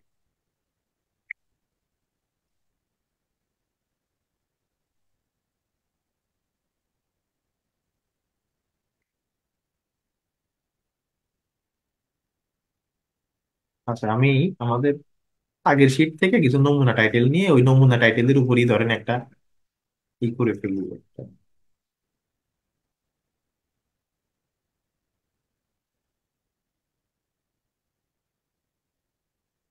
ধরেন কথা কথা আমরা এই টাইটেল, হ্যাঁ, এখানে যে টাইটেল বলতে ধরেন একটা টাইটেল যে knowledge awareness and prevention of dengue fever. আমরা ধরেন এটা নিয়ে কাজ করবো, খেয়াল করেন। একটা নমুনা শিরোনাম নিলাম, knowledge awareness and treatment of dengue fever in Dhaka city cause consequences prevention, আমরা এটা নিয়ে কাজ করব। তো এটা হচ্ছে আমাদের শিরোনাম। আমি আবারও বলছি, একটু দ্রুত আমার করতে হবে, কারণ আরেকটা ব্যাচ পড়াতে হবে এবং মাঝে 5 মিনিট রেস্ট করতে হবে। এটা হচ্ছে আমাদের শিরোনাম, ঠিক আছে? তাহলে আমরা যদি এই শিরোনামে আমরা একটা রিসার্চ আর্টিকেল করতে চাই, প্রথম কথা হলো এই শিরোনামটার গ্যাপ আছে কিনা এটা তো আমাদের নিশ্চিত হয়ে শিরোনামটা বানাতে হবে। ওকে, এবার আমাদের 5টা এলিমেন্ট। আচ্ছা, আপনারা চ্যাট বক্সে জানাবেন, একটু অ্যাক্টিভ থাকবেন, হ্যাঁ। চ্যাট বক্সে লিখবেন, আমি উত্তরগুলা দেখতে পাবো, অন্যরা দেখতে পাবে না। আমরা যদি এই টপিকে কাজ করি, তাহলে প্রথমে আমরা কার পরিচয় দিব? নলেজের পরিচয়, অ্যাওয়ারনেসের পরিচয়, ট্রিটমেন্টের পরিচয়, ডেঙ্গুর পরিচয়, ঢাকার পরিচয়, না কজ মানে এলিমেন্ট ওয়ানে কি হবে? একটু চ্যাট বক্সে লিখেন তো। আমরা যদি এই টপিক নিয়ে কাজ করি, এলিমেন্ট ওয়ানে কি হবে, মানে কার পরিচয়টা আসবে? ডেঙ্গুর পরিচয়, ওকে। ইনাপুত তো চলে আসছে, ডেঙ্গুর পরিচয়, ওকে। তাহলে এলিমেন্ট ওয়ানে হবে ডেঙ্গুর সাথে আমরা মানুষকে পরিচয় করিয়ে দেবো। এখন একটা খুব খেয়াল করবেন কিন্তু, হ্যাঁ। দেখেন, আমি কেন এগুলা জোর দেই আমি জানি না, আপনাদের হয়তো বিরক্ত লাগতে পারে। আপনি ধরেন একজন প্রফেসরের সাথে কাজ করবেন, রিসার্চের তো অনেক কাজ, হাজার ধরনের কাজ। আপনি যদি বলেন যে স্যার আমি আপনাকে ইন্ট্রোডাকশন পার্টটা লিখে দেবো, আমাকে আর্টিকেলে রাখেন, তাও তো আপনি কো অথরশিপ পাচ্ছেন। মানে কোনো একটা পার্টেরও যদি কাজ আপনি ভালো করে জানেন, আপনি কো অথরশিপ পাবেন, বলে একটা কাজ তো ভালো করে আমাদের শেখা উচিত। ওকে, তাহলে আমরা এই টাইটেল দেখেই বুঝছি যে আমাদের প্রথম কাজ হবে ডেঙ্গু সম্পর্কে আহ ডেঙ্গুকে পরিচয় করিয়ে দেওয়া আর কি, বা ডেঙ্গুর কিছু হিস্ট্রিও আসতে পারে, ডেঙ্গুকে পরিচয় করিয়ে দেওয়া। এখন কাজের তো অনেক ধরন আছে, কিভাবে করবো? ধর নর্মালি আমরা যে টাইটেলটা নিছি, সেই টাইটেল এলিমেন্ট 20-30টা আর্টিকেল আমরা অনলাইন থেকে ডাউনলোড করে ফোল্ডার করে রাখি। মানে আমাদের কাজের ম্যানারটা কি, আমি তো সেটা আপনাদেরকে বলি। প্রথমে আমরা আমাদের পিসিতে গিয়ে, যেহেতু আমার প্রজেক্টের নাম হচ্ছে ডেঙ্গু, তা আমি ধরেন ডেঙ্গু নামে একটা ফোল্ডার করলাম। আমি একটা ডেমো দেখাচ্ছি আপনাদের, যারা আপনারা এভাবে কাজটা করেন, হ্যাঁ। এই যে আমি ডেঙ্গু নিয়ে একটা ফোল্ডার করলাম, দেখেন ডেঙ্গু নিয়ে একটা ফোল্ডার আমি করলাম, পিসিতে ডেঙ্গু নিয়ে একটা ফোল্ডার করলাম। আচ্ছা, আমার দ্বিতীয় কাজ হচ্ছে ডেঙ্গু নিয়ে ব্যাপক আর্টিকেল পড়া, সেটা বাংলাদেশি আর্টিকেল হোক বা ইন্টারন্যাশনাল আর্টিকেল হোক। তাহলে আমি আমার টপিক যেটা knowledge awareness and treatment of dengue fever in Dhaka, আমি আবারও বলি এই টাইটেলটা নিছি মানে যে টাইটেলটা ভ্যালিড তা না, আমরা একটা নমুনা টাইটেল নিছি। যে টাইটেলটা নিছি এটা নিয়ে হয়তো অলরেডি কাজ হয়ে গেছে, এটা কমন টপিক, কিন্তু আমরা জাস্ট নমুনা হিসেবে নিলাম আর কি। আচ্ছা, knowledge awareness and treatment of dengue fever in Dhaka. আচ্ছা, ঢাকার জায়গায় ধরেন আমরা পার্বত্য চট্টগ্রাম দিয়ে দিই, ঠিক আছে, সিএসটি। তাহলে আমাদের একটু স্পেসিফিক হবে, মানে চিটং হিল ট্র্যাক্স আর কি, ঠিক আছে।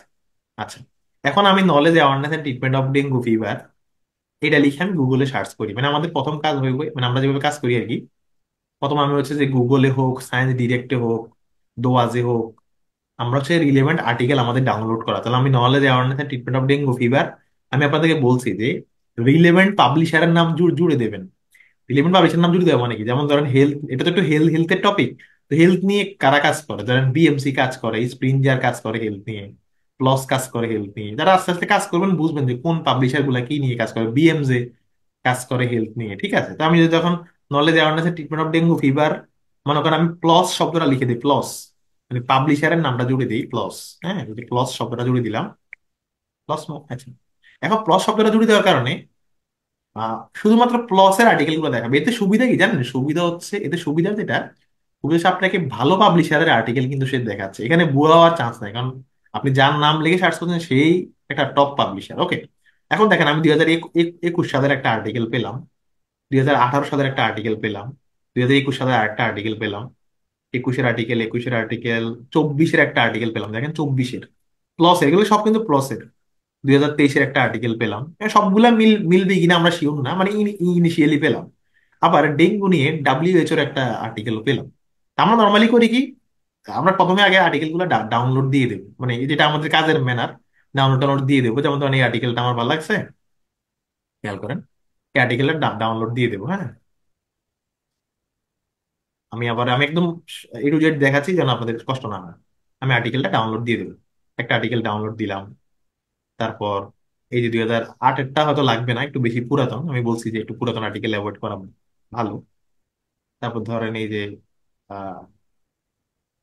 2024-এর একটা আর্টিকেল ডাউনলোড দিতে পারলে দেবেন, না দিতে পারলে ওই যে সিস্টেম গুলা ফলো করবে, যে একটা আর্টিকেলটা ডাউনলোড দিলাম, প্লাস এর দুইটা আর্টিকেল আমরা পেয়ে গেলাম। আবার বলছি আর্টিকেলটা একটু, আমরা তো এখন তাড়াতাড়ি করবো না, আর্টিকেল একটু পড়ে দেখবো যে আসলে আমার গবেষণার সাথে যায় কিনা। এই যে 23-এর একটা আর্টিকেল আছে, তেইশের বাংলাদেশের বিষয় আমরা কাজ করব চিটং হিল ট্র্যাক্স, কিন্তু এটা হচ্ছে বাংলাদেশের কোনো একটা রুরাল এরিয়া নিয়ে আর্টিকেল। আমরা ধরেন এই আর্টিকেলটাও এখান থেকে ডাউনলোড দেওয়া, আমরা তিনটা আর্টিকেল ডাউনলোড দিয়ে দিলাম। এটা তো হলো প্লসের, ঠিক আছে। এরপর ধরেন আমি আরেকটা পাবলিশারের নাম, যে knowledge awareness treatment of dengue fever, আমি দেখি স্প্রিঞ্জার। আমি আপনাদেরকে সবচেয়ে পসিবল বেস্ট সোজা উপায়টা দেখাচ্ছি, যেন অনেকে বলতে হবে আমি কেমনে বুঝবো যে আমারটার সাথে রিলেভেন্ট পাবলিশার কি। সোজা কথা, চ্যাট জিপিটি কে জিজ্ঞেস করবেন যে আমি অমুক সাবজেক্টের শিক্ষার্থী, আমার সাবজেক্টের জন্য বেস্ট পাবলিশার কারা। এই যে আমি এখন দেখেন, আমি স্প্রিঞ্জার লিখে আবার সার্চ করলাম।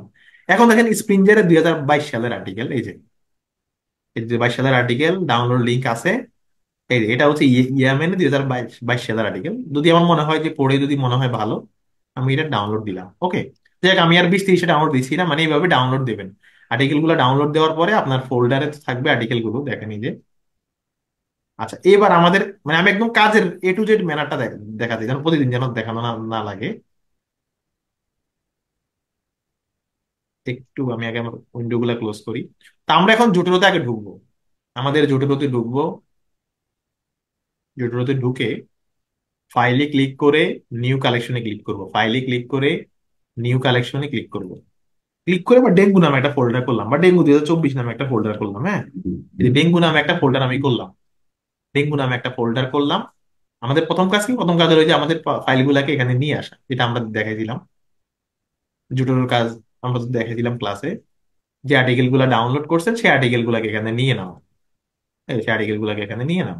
আপনি তো আপনার পিসিতে কোন ফোল্ডারে রাখছেন আপনি নিজে জানেন, সেই আর্টিকেল গুলাকে এখানে নিয়ে নাও।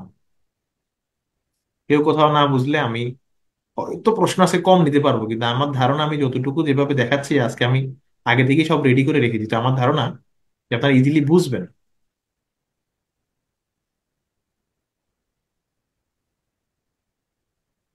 এই যে আর্টিকেল গুলো আমি ডাউনলোড করছি সেগুলোকে আমি এখন এখানে নিয়ে আসতেছি। হ্যাঁ, আর্টিকেল আসতে 1-2 মিনিট সময় লাগবে। যদি 50-60টা আর্টিকেল হয়, 4-5 মিনিট সময় লাগতে পারে। আমি আর্টিকেল গুলোকে নিয়ে নিয়ে আসলাম, দেখেন।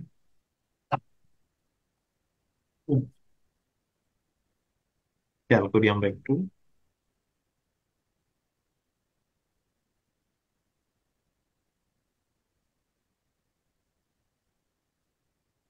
আচ্ছা, খেয়াল করি, আমরা আর্টিকেল গুলো আনতেছি, একটু সময় লাগবে কারণ এতগুলো আর্টিকেল এখানে এন্ট্রি হয়ে সেগুলার মেটা ডাটা এক্সট্রাক্ট হতে কিছু সময় আমাদের লাগবে। ওকে, তাহলে আমরা যে পিডিএফ গুলা পড়লাম সেগুলাকে এখানে আমরা নিয়ে আসলাম। এরপর আমরা দেখছি যে ডাব্লিউএইচও এরও একটা, আমরা এটার নামে মানে যে আমরা জানি যে ডেঙ্গু নিয়ে কাজ করে যে সংস্থাগুলো, আপনার যে যে ব্যাকগ্রাউন্ডে আছেন মিলাবেন যে এদেরকে নিয়ে কারা কাজ করে। আমরা জানি যে ডেঙ্গু নিয়ে হয়তো ডাব্লিউএইচও কাজ করে। তো আমি এই যে আমার টপিকটা সাথে ডাব্লিউএইচও, হ্যাঁ, ডাব্লিউএইচও লিখে সার্চ করলাম। মানে ডাব্লিউএইচ এর কোনো রিসেন্ট কোনো ডেটা আসছে কিনা সেই রিসেন্ট ডেটা পাওয়ার আশায়। এখন দেখেন এপ্রিল 23, 2024 ডেঙ্গুর একটা রিপোর্ট আমরা এখানে পাইলাম, মানে ডেঙ্গুর কিছু ডেটা, ডাব্লিউএইচ এর ডেটা। আমাদের কাজ হবে এই ডেটাটাকেও এখন এখানে আমাদের সফটওয়্যারে ঢুকানো। কেমনে ঢুকাবো? ওই যে ফোল্ডার ওপেন থাকা অবস্থায় এই যে দুটো কানেক্টরে ক্লিক করলেই ডেঙ্গুর এই ডেটাও এখানে ঢুকবে। যে ডেঙ্গু ডেটা আমরা ঢুকাইলাম। এখন আমি বলছিলাম যে রিপোর্টের ক্ষেত্রে অনেক সময় সে অথরের নাম চিনে না, তাহলে সেই ক্ষেত্রে আমরা ওয়ার্ল্ড হেলথ অর্গানাইজেশন শব্দটা এখানে আমি লিখে দেবো আর কি। ঠিক আছে, ওয়ার্ল্ড হেলথ অর্গানাইজেশন শব্দটা আমি ম্যানুয়ালি টাইপ করে দেবো আর কি। World Health Organization. বুঝতে পারছো? ছয়টা জিনিস দেখতে বলছিলাম, যে চারটা জিনিস এগুলো কি কি? অথর, ডেট, টাইটেল, সোর্স, এই চারটা জিনিস লাগবে রেফারেন্স। অথর, ডেট, যেখানে ডেট নিতে নিতে পারে নাই। সোর্স তো যে এখানে সোর্স তো ইউআরএল। হ্যাঁ, মানে অথর, ডেট, টাইটেল, ইউআরএল আর কি। ঠিক আছে, এই এই ঠিক আছে, তাহলে আমরা দেখেন ডেঙ্গুটাকে এন্ট্রি দিলাম। এরকম আমাদের পসিবল সবগুলোকে এন্ট্রি দিয়ে দেবো। এবার আমরা ইন্ট্রোডাকশন লিখতে বসলাম। ওকে, দেখেন আমরা ইন্ট্রোডাকশন লিখতে বসলাম। একদম আমরা যেভাবে কাজ করি সেটাই দেখাচ্ছি। তাহলে আমাদের যেটা বললাম, প্রথম এলিমেন্ট হলো আমাদের ডেঙ্গু এর পরিচয়। প্রথম এলিমেন্ট হচ্ছে ডেঙ্গু এর পরিচয়। তা আমরা তো আমাদের যে আর্টিকেল গুলো আমরা ডাউনলোড করছি সেগুলো আমরা নিশ্চয়ই পড়বো, বা সেগুলো আমরা নিশ্চয়ই ওপেন করব, মানে জোটোতে পড়ি আর এমনি পড়ি যে আর্টিকেল গুলো। এখন একটা মজার বিষয় হচ্ছে, আপনি ডেঙ্গু নিয়ে কাজ করতেছেন, আপনার আর্টিকেলের শুরুতে আপনি ডেঙ্গুর পরিচয় দিবেন, কিন্তু যেই 20টা আর্টিকেল আপনি অলরেডি ডাউনলোড করছেন সেগুলোতে ডেঙ্গুর পরিচয়টা, সেগুলোতে তো ডেঙ্গুর পরিচয় দেবে শুরুতে, তাই না? আমার যুক্তি কি আপনারা বুঝতেছেন? আপনি যেমন ডেঙ্গু নিয়ে কাজ করলে এলিমেন্ট 1-এ আপনি ডেঙ্গুকে পরিচয় করাই দেওয়া লাগবে, ঠিক তেমনি আরো যারা ডেঙ্গু নিয়ে কাজ করছে তাদের আর্টিকেলটা যদি আপনি ওপেন করেন, তারাও তো আসলে, মানে তারাও যদি অ্যাজ পার রুলস অনুযায়ী আর্টিকেলটা লিখে থাকে, তারাও তো এলিমেন্ট 1-এ ডেঙ্গুকে পরিচয় করে দিবে না? এই দেখেন, এই যে তারাও তো এলিমেন্ট 1-এ ডেঙ্গুকে পরিচয় করে দিয়েছে, ডেঙ্গু কিভাবে ছড়ায় ডেঙ্গুর পরিচয়টা এখানে দিয়ে দিছে। মানে আপনি যদি অনলাইনে 20টা আর্টিকেল পড়েন, আর 18টা আর্টিকেলে তো ডেঙ্গুর পরিচয়টা পাবেন। তার মানে এলিমেন্ট ও, ওয়ানটা আসলে আপনি যে আর্টিকেল গুলো অলরেডি পড়ছেন সেই আর্টিকেল গুলা থেকে পাবেন। আর কমন নলেজ হলে আপনি চ্যাট জিপিটি থেকে লিখতে পারবেন, নিজেও লিখতে পারবেন। মানে যেমন ডেঙ্গু একটি মশাবাহিত রোগ, ম্যান টু ম্যান ছড়ায়, এরকম টাইপের যে কথাবার্তা আছে প্রথমে আমরা ডেঙ্গুকে পরিচয় করিয়ে দিব। ওকে, এটা রেফারেন্স দিয়েও পারবেন, রেফারেন্স ছাড়াও পারবেন। রেফারেন্স দিয়েও পারতে পারেন, এখানে যদি রেফারেন্স দিয়ে দেয় তবে দিয়েন। এগুলা হলো যে যেটা বললাম যে ডাউট থাকলে রেফারেন্স দেওয়া, ডাউট না থাকলে রেফারেন্স না দিলেও চলো। ব্যাপারটা অনেকটা এরকম। ঠিক আছে, যেমন ডেঙ্গুর পরিচয়, এটা আমি মনে করি রেফারেন্স না দিলেও একেবারেই চলবে, এটা নিয়ে কোনো সমস্যা নেই। তাহলে আমরা এই যে ডেঙ্গুর পরিচয়, ওকে, ডেঙ্গুর পরিচয়টা আমরা এলিমেন্ট 1-এ দিয়ে দিলাম। আমার ধারণা এটা রেফারেন্স না দিলেও, মানে আমার কথা রেফারেন্স না দিলে সমস্যা নাই। যদি এটা কমন নলেজে, আবার বলছি, এটা কমন, যেমন ডেঙ্গু একটা মশাবাহিত রোগ, এটা মানুষ থেকে মানুষে ছড়ায়, এই কথাগুলো কমন নলেজ, আমরা এটাতে আর রেফারেন্স দেওয়া লাগবে না।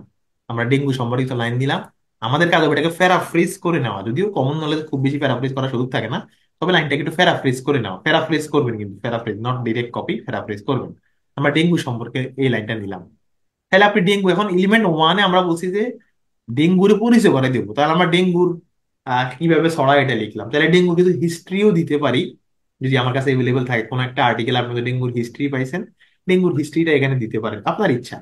ঠিক আছে, এলিমেন্ট 1 আপনি একটু বড় করেও পরিচয় করাতে পারেন, ছোট করে করাতে পারেন। যেমন দেখেন, এই যে এরা এক লাইনে ডেঙ্গুর পরিচয় করাই দিছে, এলিমেন্ট 1 এদের এতটুকুই, এলিমেন্ট 1 এদের এতটুকুই এ এ আর্টিকেলের ক্ষেত্রে। হ্যাঁ, এরকম আপনি যতগুলো আর্টিকেল পড়বেন ডেঙ্গু সংক্রান্ত, ধরেন এটা ডেঙ্গু সংক্রান্ত আরেকটা আর্টিকেল, প্রত্যেকটা আর্টিকেলেই দেখবেন শুরুতেই ডেঙ্গুর পরিচয়টা দেওয়া আছে। বললো যে ডেঙ্গুটাকে ওয়ার্ল্ডের একটা, এখন খেয়াল করেন কিছু জিনিস আবার কমন নলেজ হবে না। এই যেখানে বললো যে ডেঙ্গুকে একটা ওয়ার্ল্ডের ইমার্জিং ডিজিজ হিসাবে ঘোষণা করা হয়েছে, এই লাইনটা কিন্তু আবার কমন না। ফলে দেখেন এরা কিন্তু রেফারেন্স দিয়ে দিছে। ঠিক আছে, ওকে, এখন অনেকে বলতে পারেন যে ভাই তো আপনার এই আর্টিকেলে তো ডেঙ্গুর পরিচয়টা দেয় নাই, আপনি তো বলতেন প্রথমে ডেঙ্গুর পরিচয়। এরা খুব ছোট করে লিখছে, ফলে এরা শুরুর লাইনে যা ডেঙ্গুর পরিচয়টা হিসাবে দিয়েছে, ডেঙ্গু একটা ওয়ার্ল্ড ওয়াইড একটা বড় ধরনের রোগ এটা বলছে, কিন্তু ডেঙ্গুর পরিচয়টা এরা খুব ছোট করে দিছে। আপনি এরকম 5-10টা পেপারের যদি এরকম এলিমেন্ট 1 পড়েন, আমি বলছি যে আপনি যদি 5-10টা পেপারের এলিমেন্ট 1 পড়েন, আপনি নিজেই দেখবেন ডেঙ্গুর পরিচয়টা পেয়ে যাবেন। বেশ কয়েকটা পেপার পড়লে পেয়ে যাবেন। এই যে আমি আরেকটা পেপার ওপেন করতেছি, এখানেও দেখেন এই যে ডেঙ্গু একটা ফ্লাভি ভাইরাস, সেই এডিস মশা দ্বারা ছড়ায়, এগুলো এখানে দেওয়া আছে। এখন কিছু ইনফো দিলে আপনার কিন্তু রেফারেন্স দেওয়া লাগবে। বললো যে ডেঙ্গু হচ্ছে ওয়ার্ল্ডের most spreading mosquito borne disease, মানে মশার মাধ্যমে যত রোগ ছড়ায় তার মধ্যে ডেঙ্গুটা হচ্ছে সবচেয়ে ইয়ে। এটা কিন্তু একটা স্পেসিফিক ইনফরমেশন, ফলে এটার আবার রেফারেন্স দেওয়া লাগবে, বুঝছেন? কিন্তু ডেঙ্গু যে ওই এডিস মশা দ্বারা ছড়ায়, এটা আপনার রেফারেন্স চলবে। আশা করি এই গ্যাপ গুলা বুঝবেন, আর কনফিডেন্স থাকলে রেফারেন্স দেবেন। তবে দেখেন, আমরা যদি 10টা আর্টিকেল পড়ি, ডেঙ্গুর পরিচয় কিন্তু আমরা পেয়ে যাবো। আমরা বিভিন্ন আর্টিকেল পড়লেই ডেঙ্গুর পরিচয়টা আমরা পেয়ে যাবো। এই যে নেপালের স্টাডি, এখানেও আমরা, এটা একটা ভালো জার্নাল পাবলিশ, দেখেন এই যেখানেও ডেঙ্গুর পরিচয়, যে ডেঙ্গু একটা মসকিউটো বর্ন ভাইরাল ডিজিজ, ডেঙ্গুর পরিচয়টা এখানে দেওয়া ছোট করে। তাহলে এই গেল এলিমেন্ট 1। আচ্ছা, এরপর হচ্ছে এলিমেন্ট 2। ওটা দ্রুত শেষ করতে হবে। এলিমেন্ট 2টা গুরুত্বপূর্ণ। এখন এলিমেন্ট 2 মানে কি? 2 মানে ডেঙ্গুর ওয়ার্ল্ড ওয়াইড চিত্র, ডেঙ্গুর ধরেন সাউথ এশিয়ান বা রিজিওনাল চিত্র, ডেঙ্গুর আমাদের দেশের চিত্র। ঠিক আছে, কেমনে দেবো? আমার কাছে কঠিন মনে হয়, কিন্তু এটা কঠিন না। এটা কোনো কঠিন না। কেন কঠিন না? আপনি গুগলে সার্চ করলেই পাবেন, বা যেই আর্টিকেল গুলো আপনি পড়তেছেন সেই আর্টিকেল গুলো তো আপনি পাবেন। ডেঙ্গুর ওয়ার্ল্ড ওয়াইড চিত্র। এখন এখানে একজন বিগিনার এবং একজন এক্সপার্ট সে কোন জায়গায় ভুল করে আমাকে আপনাকে একটু বলি। যেমন ধরুন, পেপার দেয় কেন? একটু একটু বলতেছি, খেয়াল করুন। যেমন যারা একটু বিগিনার, তারা এই রেফারেন্সটা নেবে যে ভাই এই যে এখানে লেখা আছে যে ডেঙ্গু একটা পাবলিক হেলথ কনসার্ন, এবং প্রতি বছর 100 মানুষ, মানে প্রতি বছর 100 মিলিয়ন মানুষ এটা দ্বারা আক্রান্ত হয় 128টা দেশে। এই হচ্ছে রেফারেন্স, এই 2 নাম্বার রেফারেন্স। 2 নাম্বার রেফারেন্স কই নিচে, বা এই যে এখানে দেখেন, এই ধরেন 5 নাম্বার রেফারেন্স, এই যে 2016 সালের একটা রেফারেন্স। ডেঙ্গু, মানে এটা একটা ওয়ার্ল্ড ওয়াইড, কিন্তু দেখেন এই রেফারেন্সটা কিন্তু খুব মানে লাইনটা খুব ভালো।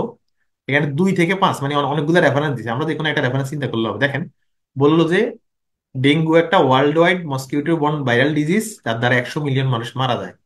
আমাদের কিন্তু এলিমেন্ট 2 এর জন্য লাইনটা চমৎকার, তাই তাই না? এলিমেন্ট 2 এর জন্য লাইনটা কিন্তু চমৎকার, কারণ এটা ওয়ার্ল্ড ওয়াইড চিত্র আমাদেরকে দেওয়া লাগবে। কিন্তু বিগিনাররা যে ভুলটা করে, তারা অন্য একটা পেপার থেকে এই লাইনটা নেয়, এরপর প্রপারলি রেফারেন্সিং করে না। কিন্তু এখানে আপনি 2016 সালের ডেঙ্গুর ওয়ার্ল্ড ওয়াইড চিত্র পাচ্ছেন।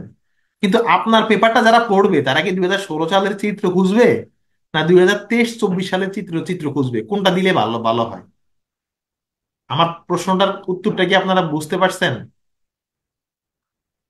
আমরা কি বুঝতে পারছি? চ্যাট চ্যাট বক্সে আমরা জানাই, যেমন একজন নতুন, সে হয়তো অন্য একটা পেপারে 2012 সালের ডেঙ্গুর চিত্র চিত্র আছে, সে 2012 সালের রেফারেন্সটাকে টেনে নিয়ে নিয়ে আসলো। তার রেফারেন্সও কিন্তু হয়েছে, চিত্রটাও হয়েছে। কিন্তু জার্নাল বা একজন রিডার চায় কি? রিডার চায় আপনি বর্তমান ট্রেন্ড দেখাবেন। সেক্ষেত্রে আমাদের করণীয় কি? আমাদের করণীয় ছিল ওই যে একটু আগে আমরা ডেঙ্গু এর ডাব্লিউএইচওর যে রিপোর্টটা ছিল, ডেঙ্গু এর ডাব্লিউএইচও, সেই রিপোর্টে আমরা যাবো 2024 বা 2023, মানে যতটা এভেলেবেল পাওয়া যায় আর কি। রিসার্চের ভাষায় আমরা বলি যতটা এভেলেবেল পাওয়া যায়। যেমন দেখেন, এখানে ডেঙ্গুতে বললো যে, এই যে এখানে একটা দেখেন, আমরা ওই যে ডেঙ্গুর ডাব্লিউএইচওর যে রিপোর্টটা, সেই রিপোর্টে এখন দেখেন এই যে বললো যে ডেঙ্গু হচ্ছে একটা, এই যে ওয়ার্ল্ডের প্রায় হাফ পপুলেশন এটাতে রিস্কে আছে, এবং প্রায় 100 থেকে 400 মিলিয়ন মানুষ এটাতে আক্রান্ত হয়। এইবার আমরা এই লাইনটা আমাদের গবেষণায় নিতে পারি। দেখেন, আমরা এবার লাইনটা ঘুরে নেবো আর কি, লাইনটা প্যারাফ্রেজ করে নেবো আর কি, যে অ্যাকর্ডিং টু, দেখেন আমরা এইভাবে নেবো আর কি, হয়তো যে অ্যাকর্ডিং টু, তবে আমি আবারও বলছি, পরিসংখ্যানের ক্ষেত্রে প্যারেনথেটিক্যাল রেফারেন্স করা ভালো। পরিসংখ্যানের ক্ষেত্রে প্যারেনথেটিক্যাল রেফারেন্স করা মানে বাকি শেষে করা ভালো। তাহলে আমরা এখানে ডাব্লিউএইচও কে রেফারেন্সিং করলাম। এই যে এটাকে একটু প্যারাফ্রেজ করে নিয়ে লাইনটা, প্যারাফ্রেজ কি আশা করি তো বুঝতে পারছেন। আপনি বলবেন আর কি, ঠিক আছে, আহ, মানে জাস্ট এখানে লেখা আছে about half of the world population is now at risk of dengue with an estimated এত এত এত। আমরা তো লাইনটাকে একটু প্যারাফ্রেজ করে বলতে পারি যে ওয়ার্ল্ডের এত মিলিয়ন মানুষ, যা যারা বর্তমানে ডেঙ্গু এর রিস্কে আছে, বা সরি, ওয়ার্ল্ডের এত এত মিলিয়ন মানুষ ডেঙ্গু এর আক্রান্ত হওয়ার চান্সে আছে, এবং প্রায় অর্ধেক মানুষই এটা ঝুঁকিতে আছে। লাইনটি একটু ঘুরে লিখবেন আর কি। দেখ, আমরা এখন এটাকে রেফারেন্সিং করবো। কেমনে রেফারেন্সিং করবো? এই যে আমাদের জোটেও অ্যাড সাইটেশনে ক্লিক করলাম, ক্লিক করলে আমাকে কোন স্টাইলে রেফারেন্সিং করবো সেটা আমাকে বলে দেবে। আপনি স্টাইলটা এখান থেকে সেট আপ করবেন। স্টাইলটা এখান থেকে সেট আপ করে এবার অ্যাড সাইটেশনে ক্লিক করবেন। প্রথমবার স্টাইল সেট আপ করে দিবেন। জোটের একটা মজার বিষয় হলো, সে যে আর্টিকেল থেকে আপনি তথ্যটা নিচ্ছেন সেই আর্টিকেলকে সে প্রথমে দেখায়। আপনি just সেই আর্টিকেলটাতে ক্লিক করে এন্টার দিয়ে দেবেন, এন্টার হয়ে গেল। ওই যে ওয়ার্ল্ড হেলথ অর্গানাইজেশন 2024, তারা ওদের এপি এর নিয়ম অনুযায়ী তারা হচ্ছে ই করে করে দিছে, ঠিক আছে, রেফারেন্সিং করে দিছে।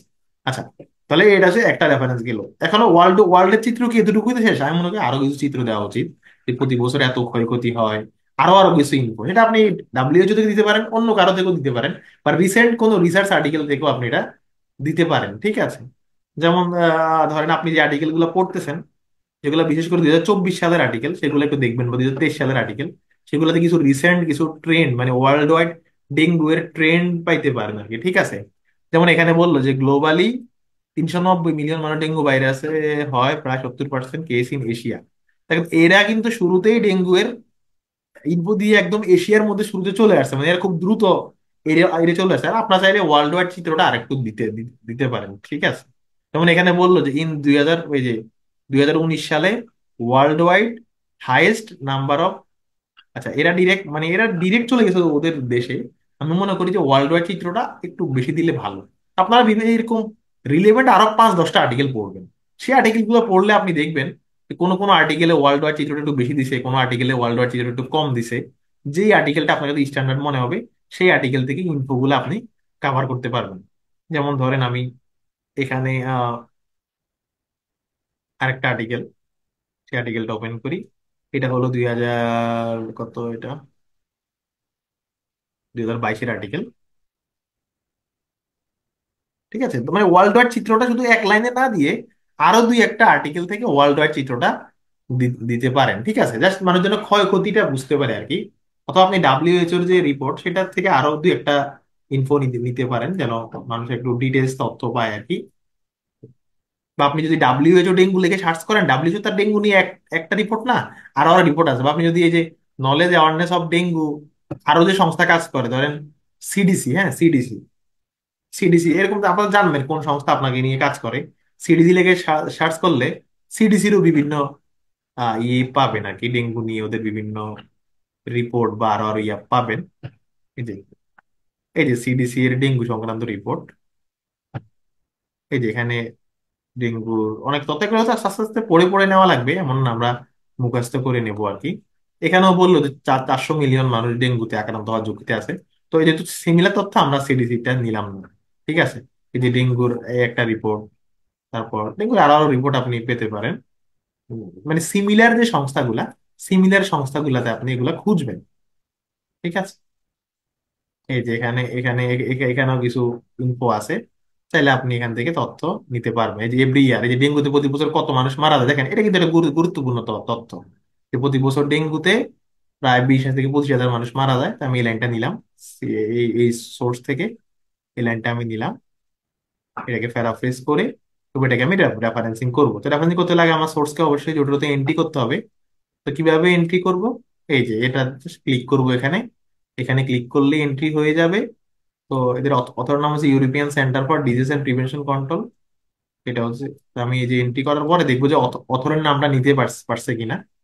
সফটওয়্যারে গিয়ে দেখবো এই যে টাইটেলটা আসছে, কিন্তু অথরের নাম নিতে পারে নাই। তো অথরের নামের জায়গায় আপনি ম্যানুয়ালি অথরের নামটা দিয়ে দেবেন, ঠিক আছে।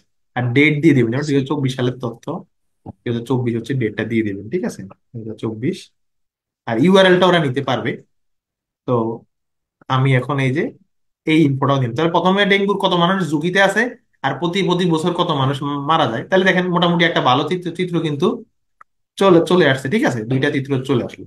আচ্ছা এইবার আপনি রিজিওনাল চিত্র দিতে পারেন, যে এশিয়াতে মানুষ মারা যায়, যেখানে বাংলাদেশে এত এত পার্সেন্ট। এখন বলতে পারেন ভাই আমি ইনফোগুলো কোথায় পাবো, ওই যে প্রিভিয়াস আর্টিকেল গুলো যে আপনি পড়বেন, সেইগুলোর ইন্ট্রোডাকশন পার্টে আপনি ইনাফ তথ্য পেয়ে যাবেন। যে আর্টিকেল গুলো আপনি পড়ছেন, সেই আর্টিকেলের ইন্ট্রোডাকশন পার্টে কিন্তু আপনি ইনাফ তথ্য পেয়ে যাবেন। যেমন ধরেন আপনি যদি এখন বাংলাদেশ লেগে সার্চ করতেন, মানে আপনার কিওয়ার্ডের সাথে বাংলাদেশ শব্দটা থাকতো, knowledge awareness and treatment of dengue, ধরেন বাংলাদেশ, তাহলে বাংলাদেশের বিভিন্ন ডেটা বা বিভিন্ন আর্টিকেল যেগুলোতে বাংলাদেশের ডেটা নিয়ে কথা হয়েছে, সেই আর্টিকেল গুলো কিন্তু আপনি পেয়ে যেতেন। তা আপনি চেষ্টা করবেন যে একদম তুলনামূলক নতুন আর্টিকেল গুলা ব্যবহার করতে, ঠিক আছে। এই যে এখানে 2023 সালের একটা আর্টিকেল দেখেন, এই যে ডেঙ্গুর একটা বাংলাদেশে স্লাম ডুয়েলারদের উপর একটা গবেষণা। এখানে আপনি দেখবেন বাংলাদেশি কিছু ইয়ে আপনি পেতে পারেন আর কি। এই যে এখানে ডেঙ্গুর বাংলাদেশি কিছু ডেটা পেতে পারেন, বা বাংলাদেশি কিছু হিস্ট্রি পেতে পারেন। যেমন এখানে দেখেন বললো যে এই যে ডেঙ্গু হচ্ছে আমাদের ডেভেলপিং কান্ট্রি গুলা, বিশেষ করে এশিয়ায় এটাকে নেগলেক্টেড করা হয়, মানে খুব অবহেলা চোখে দেখা হয়, গুরুত্ব দেওয়া হয় না। এই লাইনটাও কিন্তু আপনি চাইলে রেফারেন্স দিয়ে নিতে নিতে পারেন। তো এই যে এই লাইনটা নিতে হলে হয় 10 বা 11, যে কোনো একটা অন্তত একটাকে কিন্তু আপনার সাইড করতে হবে। যেমন আমি এই লাইনটা নিলাম, ডেঙ্গুটাকে সাউথ এশিয়া, ওয়ার্ল্ড ওয়াইড অবহেলা করা, বিশেষ করে সাউথ এশিয়ায় অ্যাভয়েড করা হয়। আমি এই লাইনটা নিলাম, তাহলে আমি এখন ক্রেডিট দেবো কাকে?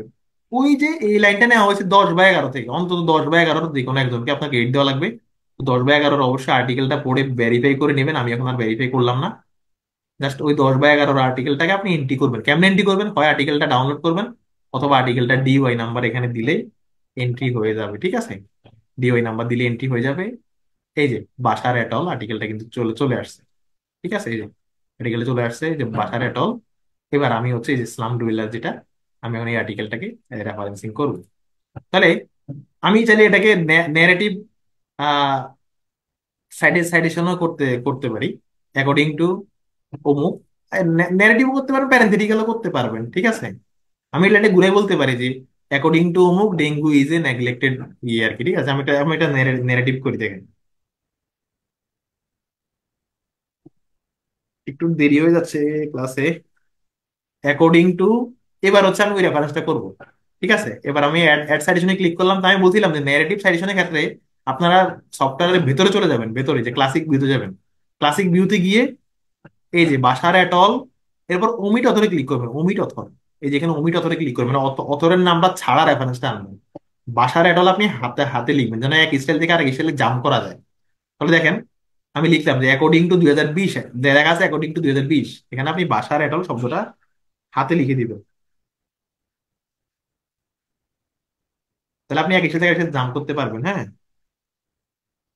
আচ্ছা এখন একটু বাসার এট অল 2020, আচ্ছা এখানে ইলেকট্রিসিটি চলে গেছে। অ্যাকর্ডিং টু বাসার এট অল 2020, এবার বলতে পারেন লাইনটাকে আপনার প্যারাফ্রেজ করে বলবো, dengue is a neglected area, dengue fever is a, এই যে ডেঙ্গু ফিভার ইজ এ, আমার তো কিবোর্ডও দেখা দেখা যাচ্ছে না, মানে ডেঙ্গু ফিভার একটা নেগলেক্টেড হচ্ছে এশিয়ার ক্ষেত্রে। এবার আপনি আস্তে আস্তে বাংলাদেশের চিত্র চিত্র দেবেন। ঠিক আছে, আচ্ছা আমার একটু এবার অন্ধকার হয়ে গেছে সবকিছু, একটু অপেক্ষা করি। আচ্ছা, তাহলে এই ডেঙ্গু হচ্ছে যে একটা নেগলেক্টেড, এটা আপনি দিলেন। এরপর দেখেন বিভিন্ন পেপারে আপনি বাংলাদেশের চিত্র পাবেন। বাংলাদেশের এই যে ধরেন স্বাস্থ্য মন্ত্রণালয়ের রিপোর্টে, বিভিন্ন পেপারে কিন্তু বাংলাদেশ সংক্রান্ত বিভিন্ন রেফারেন্স পাবেন। মানে আমি, আমার কথা হলো এই দ্বিতীয় এলিমেন্টটা আমরা অনেক রেফারেন্স দেবো। বাংলাদেশে এত% ডেঙ্গু, বাংলাদেশের হিস্ট্রি, বাংলাদেশে 2000 গত 10 বছরে ডেঙ্গুর এত পরিমাণ বাড়ছে, ইত্যাদি ইত্যাদি দেবো। ওকে, এ হলো আমাদের 2 নাম্বার এলিমেন্ট। এরপর 3 নাম্বার এলিমেন্ট হচ্ছে যে আমি বলবো যে several study have bin done in Bangladesh. হ্যাঁ, আমি তার 3 নাম্বার এলিমেন্টটা কেমন আমি শর্টকাটে বলে দিই। Several study have bin done in Bangladesh about dengue prevention. আমি বলবো যে বাংলাদেশে ডেঙ্গু প্রিভেনশন নিয়ে অনেক গবেষণা হয়েছে, মানে বাংলাদেশে কি কি গবেষণাগুলো হয়েছে, বা ওয়ার্ল্ড ওয়াইড দিতে পারেন।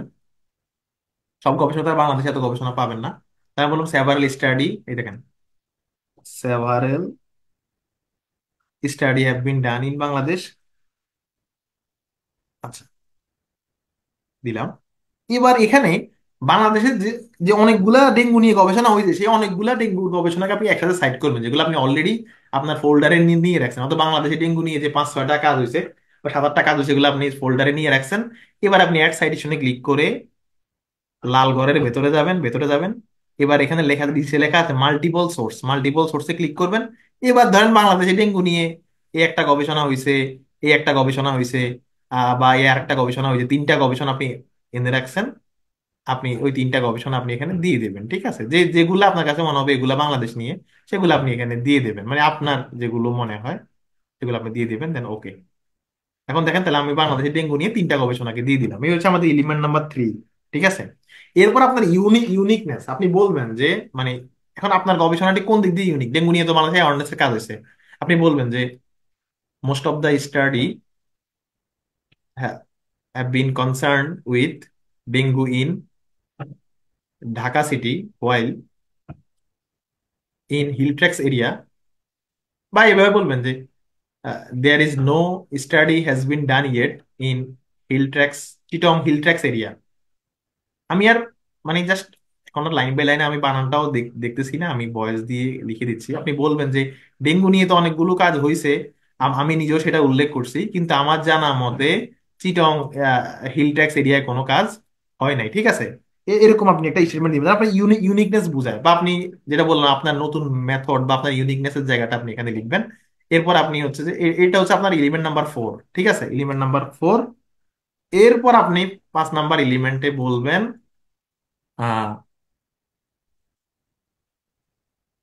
The aims of the study is to explore knowledge awareness and dengue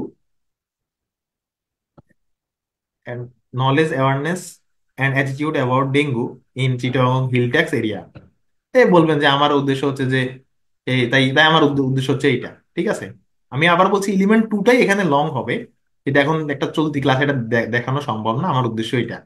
এরপরে অবজেক্টিভ বলার পর পর বলতে পারেন যে এই স্টাডির কন্ট্রিবিউশন কি হবে, যেটা চ্যাট জিপি, আমি বলছি যে অবজেক্টিভ আর ওটা চ্যাট চ্যাট জিপিটি দিয়ে বের করতে পারবেন।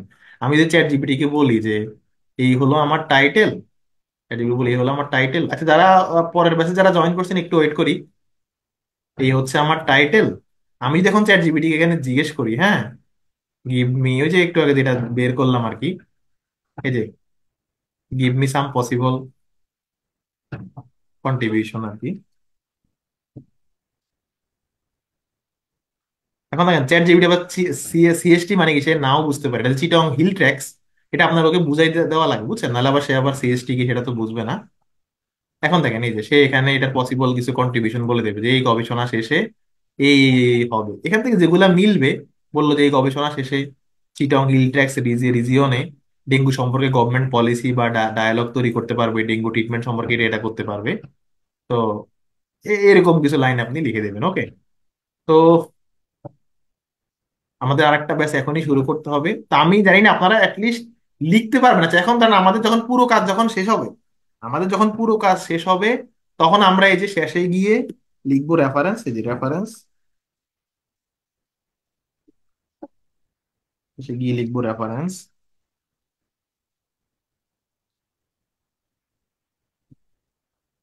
রেফারেন্স এবার ওই যে এখানে যে ইয়েতে ক্লিক করে দেবেন, অ্যাড বিবলিওগ্রাফিতে ক্লিক করবেন। অ্যাড বিবলিওগ্রাফিতে ক্লিক করলে সাথে সাথে আপনার হচ্ছে যে সবগুলা রেফারেন্স এখানে, দেখেন সবগুলা রেফারেন্স কিন্তু এখানে অটো চলে আসছে, ঠিক আছে। এই যে সবগুলা রেফারেন্স, যে নিচে দেখেন সবগুলা রেফারেন্স কিন্তু এপি স্টাইলে অটো চলে আসছে। তা আপনি যদি এবার চেঞ্জ করতে চান যে ভাই আমি এপি স্টাইলে কাজ করছি, আমি অন্য স্টাইলে নিতে চাই, তাহলে আপনি এখানে এই যে ভ্যানকুভার, আই ট্রিপলি, দুনিয়ার যত স্টাইল আছে সব স্টাইলেই এটা চলে যাবে। আই আই ট্রিপলিতে করতে চাই, এই যে এখন আমাদের রেফারেন্স স্টাইলটা পুরো আই ট্রিপলি স্টাইলে হয়ে গেছে, ঠিক আছে। ওই ওমিট অত দিয়ে করলে সব স্টাইলে জাম্প করা যায়, মোটামুটি সব স্টাইলে জাম্প করা যায়। আপনি যেই স্টাইলে নিতে চান সেই স্টাইলেই হয়ে যাবে। আমি যদি ভ্যানকুভারে যাই ভ্যানকুভার হয়ে যাবে, অন্য স্টাইলে গেলে অন্য স্টাইলে হয়ে যাবে, ঠিক আছে।